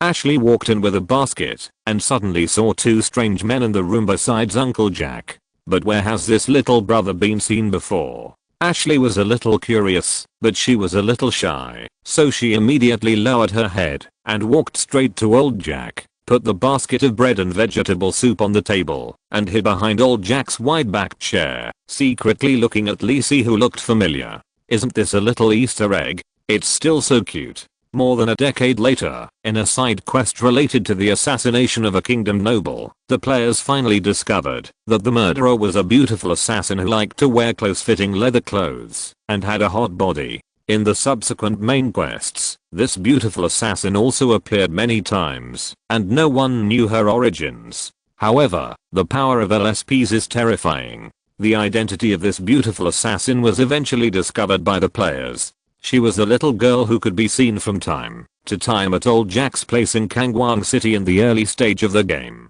This incident was very popular on the player forum for a while. Lisi remembered clearly that someone compared the screenshot of the young Ashley at that time with the photo of the heroic and beautiful assassin later, which made all the gentlemen say that they should look at each other with new eyes after 3 days of separation. Ashley is a very popular character among the players. Because of the Easter egg plot that can meet Ashley in her childhood at old Jack's place, she is also affectionately called Little Easter Egg by the players. However, at this time, the Little Easter Egg has not yet become a professional, and old Jack should not have officially accepted her as an apprentice. Hello, little girl. From the sound, it was you who reminded me behind the window last time.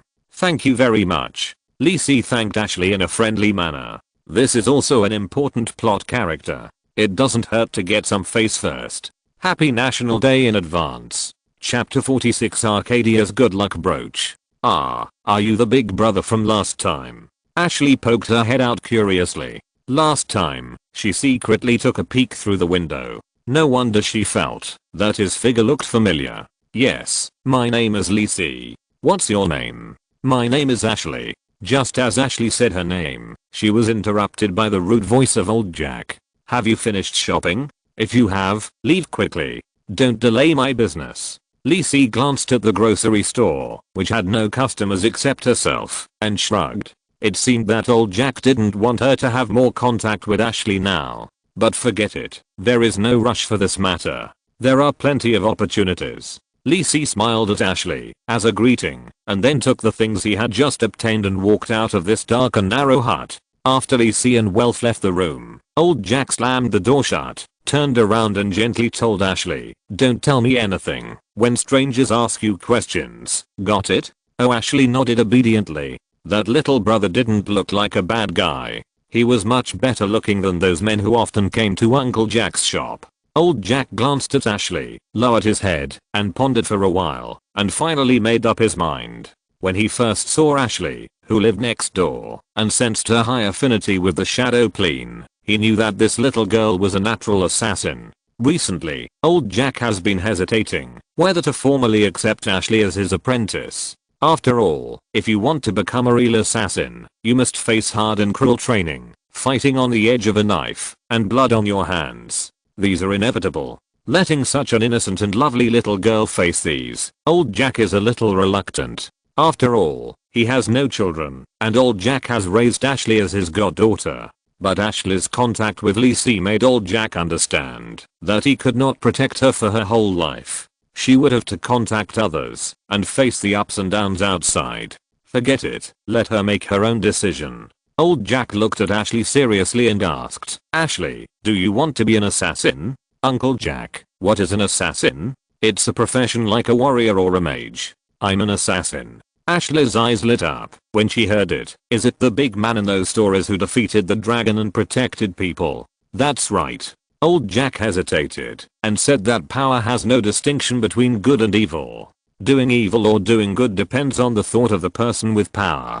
Ashley thought about it and said in a low but firm voice, "I want to learn so that I can protect Aunt Anna and Uncle Jack." Old Jack didn't expect Ashley to answer like this, and his slightly ferocious face bloomed like a chrysanthemum. "Okay, I'll tell your Aunt Anna that you should come to me every morning from now on, and I'll teach you how to become an assassin. Yeah." Ashley nodded her cute little head repeatedly, as if she was afraid that old Jack would go back on his word. Lisi didn't know that his contact with Ashley this time made old Jack determined to accept Ashley as his disciple in advance. At this moment, he didn't want to delay for a moment and went straight back to the mansion and locked himself in the basement. He took out the 4-leaf clover brooch he got from old Jack and looked at it carefully in his hand. Although this brooch looks dusty and inconspicuous now, it will be a very famous treasure among players in the future. Secret treasure, Arcadia's good luck brooch. This is an extremely rare item that can increase the character's luck value.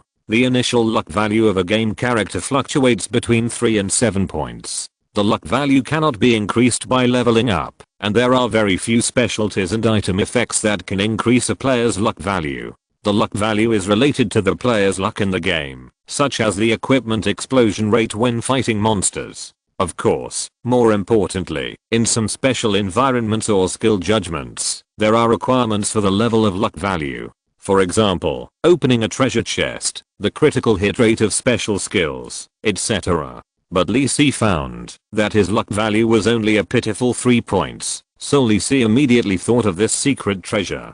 This brooch is a treasure that contains the power of Alan Bell, the legendary god of fate who has fallen, but it has not reached the level of an artifact. It is just a special secret treasure. Now it looks grey and inconspicuous because the power in it is still dormant and has not shown its special place. Lisi naturally knows how to awaken this secret treasure as long as there is a stimulation and guidance of the same level of power. Taking out a small tube of clear liquid emitting a soft white light, Lisi grinned and felt a little distressed. This is a high-level holy water bought from the Dawn Church on the way. 100 gold coins are only a small tube, which is simply a huge profit. But he couldn't not buy it. This was the cheapest prop with divine power that Lisi could buy. Although there was only a little bit of it, the lower level holy water would only have the breath of divine power. Lisi placed the 4-leaf clover brooch on the table and carefully dripped a small tube of holy water on the brooch. At first, there was no movement, but suddenly the holy water on the brooch began to boil, and an imperceptible wave spread out in all directions. Butler Joyce, who was resting on the second floor of the mansion, frowned, clenched his right hand, and the invisible wave spreading from the brooch was confined within the mansion. What is the young master doing again? It was the protection of the elf god before, and this time it's the power of which god? Joyce was a little strange. Since becoming an arcane master, the young master has become more and more different. But he secretly checked and found no problems with Lisi's soul and body. Forget it, it's a good thing to be able to toss. Which strong man suddenly becomes strong without saying a word? Joyce shook his head and stopped caring. Lisi in the basement didn't know that his housekeeper had concealed the fluctuations of divine power for him and was concentrating on observing the changes of the brooch. As if the seal had been removed, the grey on the brooch was peeling off bit by bit, revealing its silver white background. After a few minutes, the changes finally stopped, and a brand new silver white 4-leaf clover brooch appeared in front of Lisi. Lisi took the brooch in his hand and clicked on the system panel to check the effect of this secret treasure.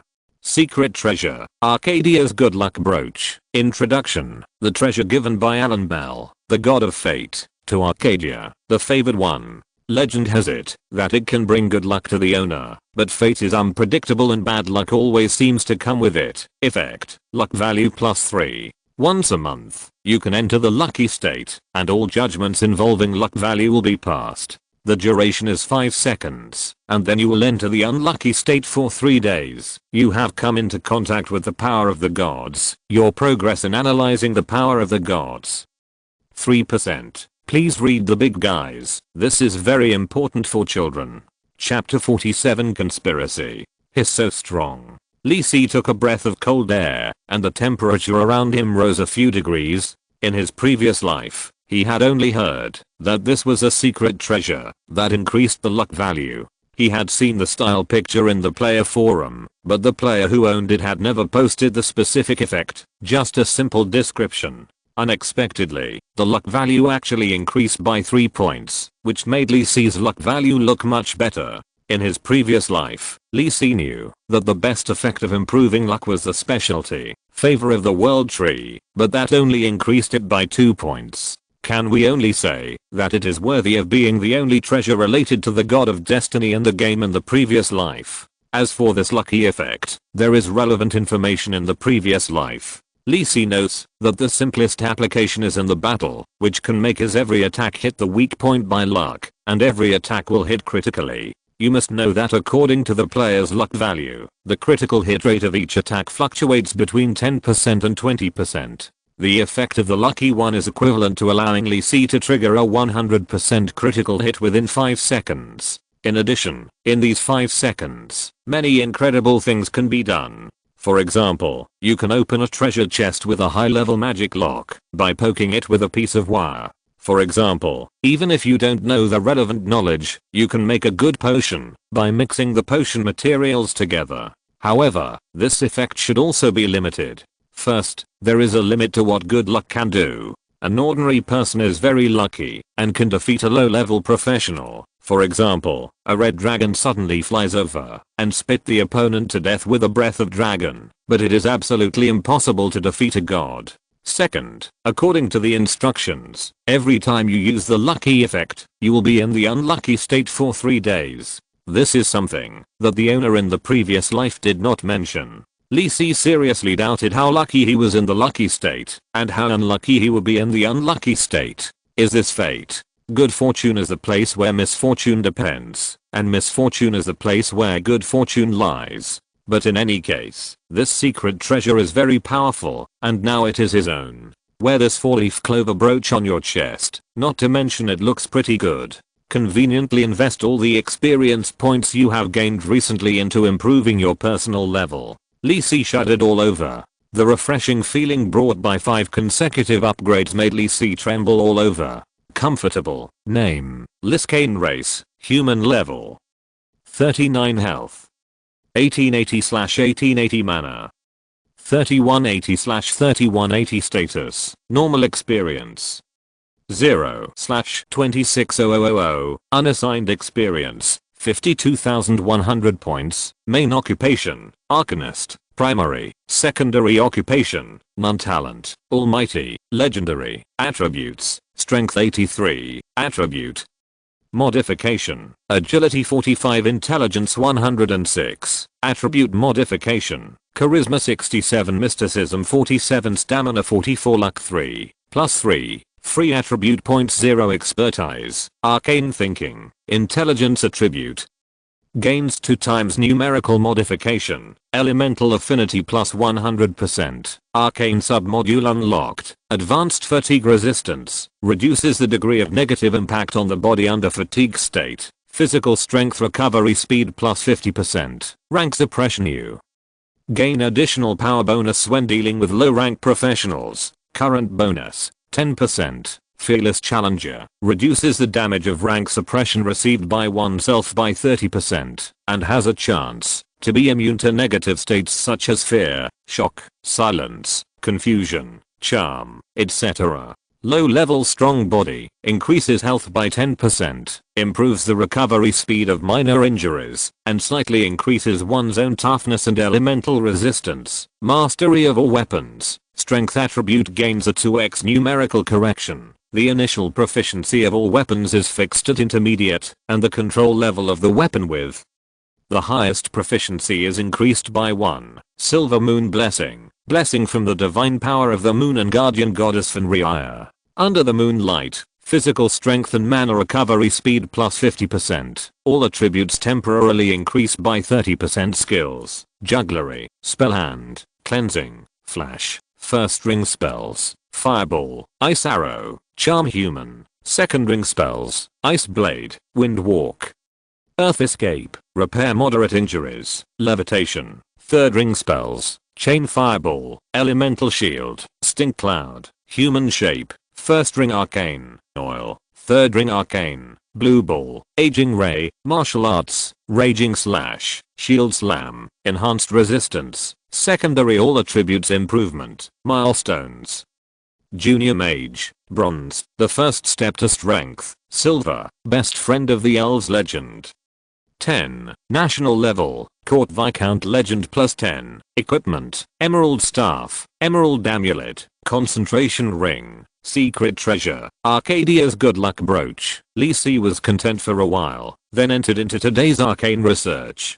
A month has passed, and the holy festival is getting closer and closer. Lee Si's sense of urgency is getting stronger and stronger. There is not much time left for him. Just when Lee Si got the secret treasure brooch, in a secret base in Kangwang City. The secret room here is located underground. The dim candle light is shaking. A man in a black cloak stands quietly in the center of the secret room, as if waiting for someone. After a while, a man wrapped tightly came in and stood in front of the man in black. "How is the task assigned to you?" "It's not completed yet." The man who came in later took off his hood, and it turned out to be Camus, who had a conflict with the Lysiphes Royal Magic Academy before. "Such a simple task has not been completed. I didn't ask you to kill the Viscount, but just test his trump card." The man in black was very dissatisfied. If Camus and Lee Si were not classmates, this task would not be given to him at all. After all, this is related to the most important step of the adult's plan. Give me a little more time. That Lee Si never goes out, so I can't find a chance. Last time I came to the academy, I blocked him. No matter how I provoked him, it was useless. I just let the guard of the Golden Warrior take action. Camus was also full of grievances. He didn't understand why a dignified Golden Warrior could become the guard of a fallen Viscount. Why was that Lee Si so attractive? I don't care. I have delayed the adult's plan. You know the consequences. The man in black replied, revealing a strong threat in his plain words. Camus's face changed, and he gritted his teeth and said, "As long as you arrange someone to entangle the guard, I will take action on Lee Si myself, and I will definitely find out his details." The man in black looked at Camus, as if he was a fool. "What are you thinking about? I asked you to test it, just to avoid alerting the enemy, and I also wanted to arrange a gold level professional, who would not be used, even if this mission failed." The man in black did not say much, and finally said, "There are only 2 months left before the holy festival. I will give you another half a month. If you still can't complete it, then it will not be me who will come to see you." After the man in black finished speaking, he walked straight out of the door and slammed the door shut. Only Camus, whose face was gloomy and water was about to drip out, was left in the secret room. His fists were clenched so tightly that his nails were about to bleed. "I thought it was just a simple task, but I ended up like this. Lee Si, it's all your fault. Don't blame me then." Having made up his mind, Camus, who looked a little crazy, also left the secret room. Happy National Day. The humble author asks for collection and reading. Chapter 48 Important Information. The next morning, Kangwang City welcomed a long-awaited torrential rain, with thunder and rumble. In the entire courtyard, only Bend was still in the stable soothing the frightened horses. In the restaurant, Lee Si was wearing pajamas and eating lunch lazily. Lee Si, who had worked all night last night, slept in the morning and just got up. "It's not my fault. It's just that it's too comfortable to sleep on a rainy day, and there is an inexplicable sense of security." Just as Lee Si was enjoying the special roast chicken made by his chef, Joyce put a letter on the table. Lee Si flipped through the craft paper envelope, which was quite thick. There was no signature on the envelope, and he didn't know who sent it to him.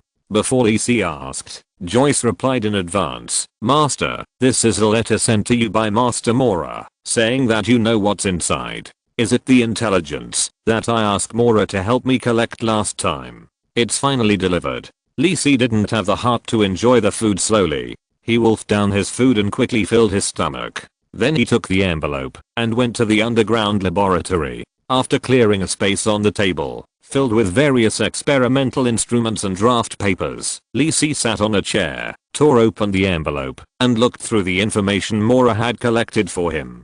Different types of information were sorted and recorded on different formats of paper. Mora was really attentive to his own affairs. Information on changes in important officials in the kingdom. There is no big change. Changes in the distribution of wild monsters in the kingdom and changes in the merchant routes. It's useless. The recent activity route of the widow of Earl Sharon. What did Mora stuff in? The types of information Mora prepared for him were varied, such as the tablet of the merchant route. This was discovered by Mora's Chamber of Commerce at a huge cost. If it was sold to a traveling merchant who was in urgent need of information, it could even make a lot of money. However, these were of no use to Lee Si. This was not the information he wanted to know. At the end, it was the most detailed and important information, the statistics of commodity price changes in the Kingdom of Fez and several surrounding countries. For ordinary people, this is a sign of making money, but Lee Si is not concerned about this. Among the dense data, Lee Si quickly found what he wanted to know. In the Kingdom of Fez, the prices of bulk commodities such as grain, metal ores, weapons and equipment, and salt have continued to rise slightly in the past 6 months, up 5% to 15% from the same period last year. The prices of luxury goods and real estate in the country have dropped slightly. Several countries near the Kingdom of Fez have similar situations, but the price fluctuations are smaller than those in the Kingdom of Fez. After the intelligence, there are also suggestions from the intelligence personnel of the Golden Vine Flower Chamber of Commerce, proposing to increase the proportion of grain, equipment and other commodities carried by caravans. Lee Si put down the intelligence in his hand, touched his chin, and his eyes were meaningful. This is interesting. The entire continent has been peaceful for a long time, so even if the Golden Vine Flower Chamber of Commerce discovered these unusual price fluctuations, it did not consider the direction of war. Look at these, whether it is grain, weapons and equipment, or metal ores, salt and other commodities, they are all extremely important war preparations. If the fluctuation of grain may have seasonal effects, then the price changes of weapons and equipment and metal ores do not make sense.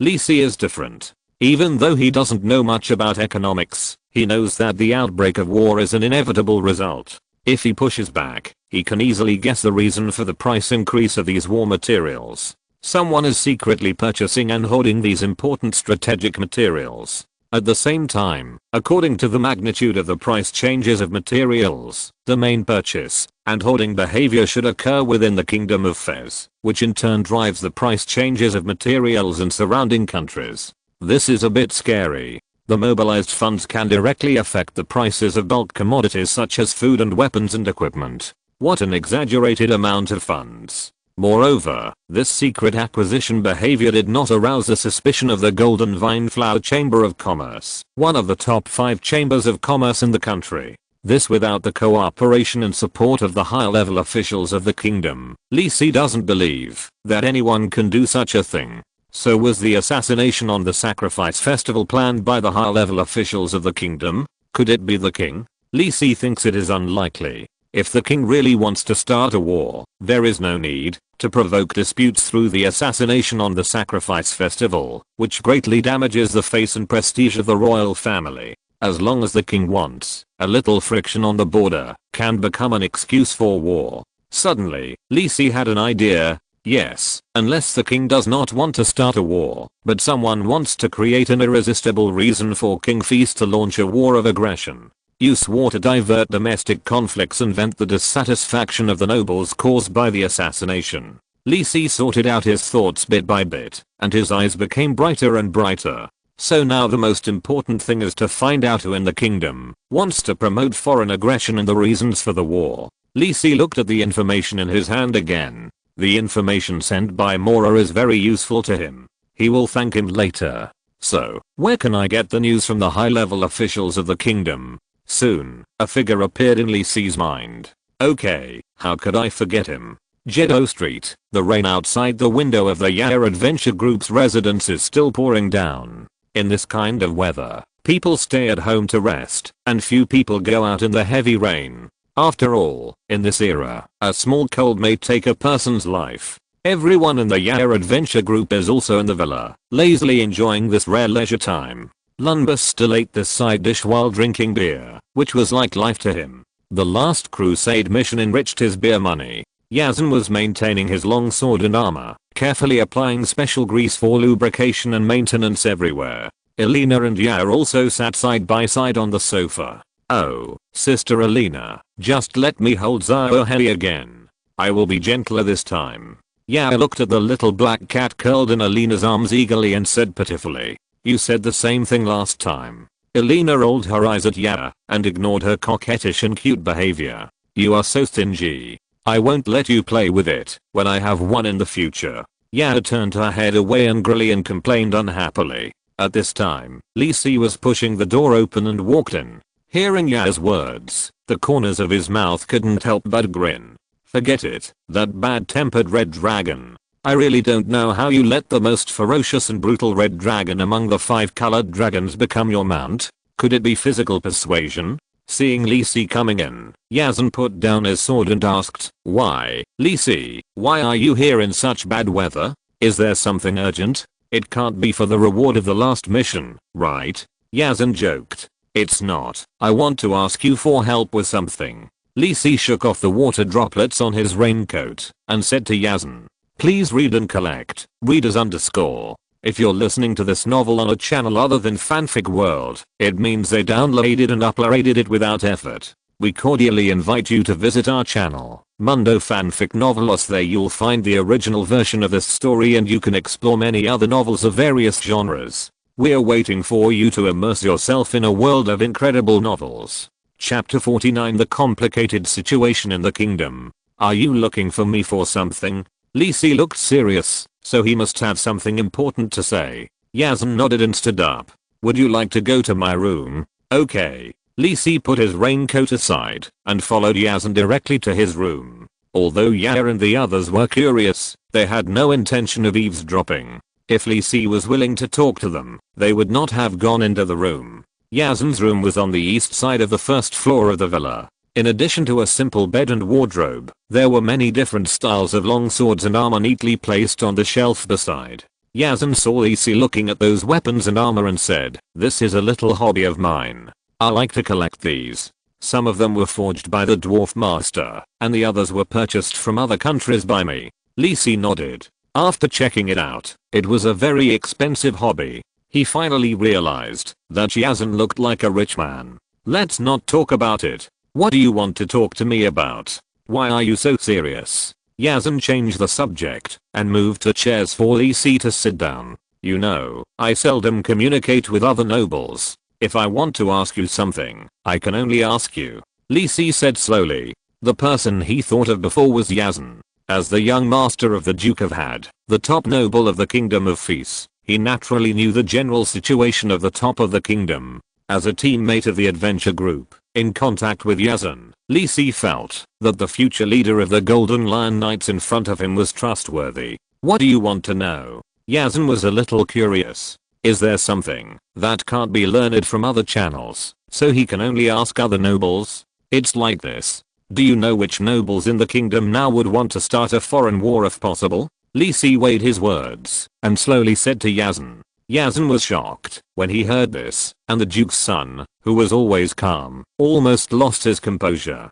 Do you know what you are talking about? Lee Si's face did not change. He raised his head and stared at Yazan seriously and said, I'm very sure what I'm talking about.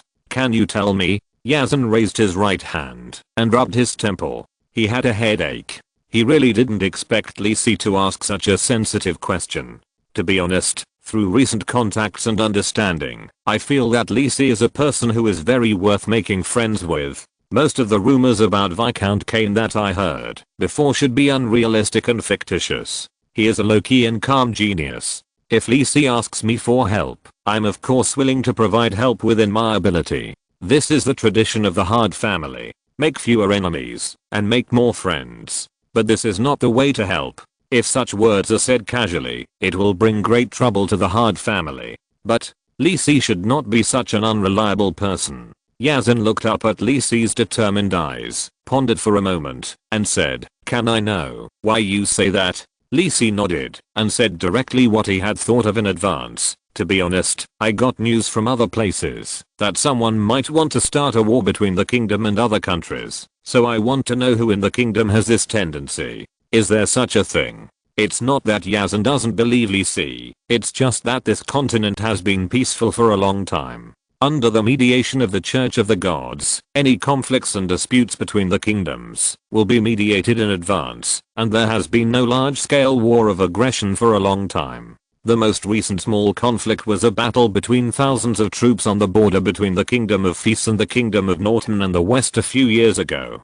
However, Lee Si knew that over the years, even with the mediation of the Church of the Gods, the accumulated conflicts and the demands of various kingdoms for development were like a barrel of explosives that continued to expand, and it was just missing the last spark of detonation. Yazan, on his side, knew the dissatisfaction of some nobles, who felt that their own development had stagnated for many years and urgently needed a new window for improvement. Yazan didn't take some of the news seriously. After all, there are so many things that nobles complain about, such as the lack of novelty in the recent opera and their children are not as good as themselves. But Lee Si mentioned the possibility of war today, which Yazan had not considered, so he had to evaluate the probability of a real war. Lee Si said in a very short tone, "The actual situation is like this. The information I got is true and reliable, but I can't tell you the source of the news. You know the specific reason." Yazan nodded. This may be related to the foundation and resources of the Kane family, so naturally he couldn't tell him everything. Thinking of this, Yazan couldn't sit still. He stood up and walked back and forth in the room, thinking quickly in his mind. After a while, Lee Si thought that Yazan still hadn't made up his mind, so he planned to add fuel to the fire. At this time, Yazan stopped and stood in front of the window with his back to Lee Si, as if he was admiring the scene of the July thunderstorm outside the window. Yazan faced the window, as if talking to himself, but the sound was clearly transmitted to Lee Si's ears. Duke Ram of the eastern border of the kingdom has always claimed that the kingdom should have its own outlet to the sea, and should not let those British people earn a lot of gold coins from the kingdom for nothing. Minister of Finance Bradford Jitt said that the growth of tax revenue has not kept up with the expenditures of the kingdom, and new sources of finance must be found. The number of court nobles in the kingdom is increasing, and the burden on the royal family is getting heavier. At the same time, the desire and demands of the court nobles to own territories are getting stronger and stronger. Good guy, Yazan knows a lot. Lee Si listened and took note in his mind. There might be a mastermind among these people. Yazan turned his head and said to Lee Si seriously, "These things can only be known by you. You should know how much trouble it will cause if it is spread out." Lee Si knew very well that talking nonsense before the matter was clarified would only cause trouble for his family and arouse the vigilance of the mastermind behind the scenes. "I know, thank you, Yazan." Yazan thought for a moment and said carefully, "You have to be careful about this matter. If you have any other information, you can come to me." In Yazan's view, Lee Si, as a marginal person in the aristocratic circle, can get such key information. It seems that his hidden power is not simple and worthy of a deeper friendship. Moreover, Yazan just realized that these intelligences that he didn't care about before are connected as a whole. The cloud of war seems to be covering the entire kingdom of Feast and even the entire continent. It seems that I need to go back and discuss this matter with my father. After all, my father, as the king's confidant, should know more than me. Lee Si nodded. Yazan's words were equivalent to a promise to himself. He might give him limited help in this matter. This was already a pleasant surprise. After all, Yazan was not a time traveler, and it was impossible for him to be as sure as himself that the war would definitely break out in the future. "I will pay attention to what you said recently. I will notify you if there is any new news." "Okay, then I will go back first." Lee Si put on a raincoat, said hello to Yair and the others, and went out into the rain curtain. I wish you all a happy National Day, and thank you all for your support. Chapter 50 Raid! Exclamation mark.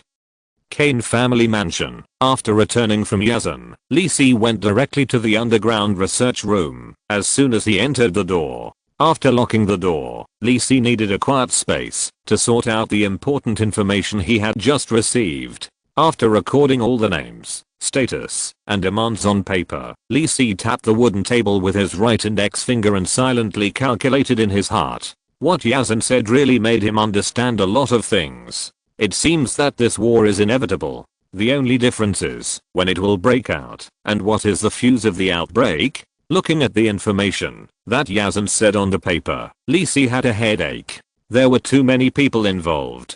Duke Ram of the East Border did have enough strength to secretly promote all these things, but at most he was making trouble on the border. If he wanted to control all this in the capital Kangwon City, Duke Ram's strength alone was not enough. The Minister of Finance of the kingdom, it was not that Li Si looked down on him. The old man without any title and power was just a mouthpiece for the people behind him. As for the many court nobles, their demands did have a great influence, but Li Si knew that the leader of the court nobles was Duke Had. If it was Duke Had who wanted to arrange this, Yazan would not have told me the news. What a headache. Since it couldn't be the people Yazan said, who could it be? A person who was capable of planning an assassination during the holy festival in the capital, and who had enough strength and wealth to move the prices of grain and weapons in the kingdom? Who was it? Where else could I get the information? Li Si shook his head with a headache, thinking that he seemed to have missed something. Suddenly, a light bulb went off in his head, and Li Si slapped his thigh.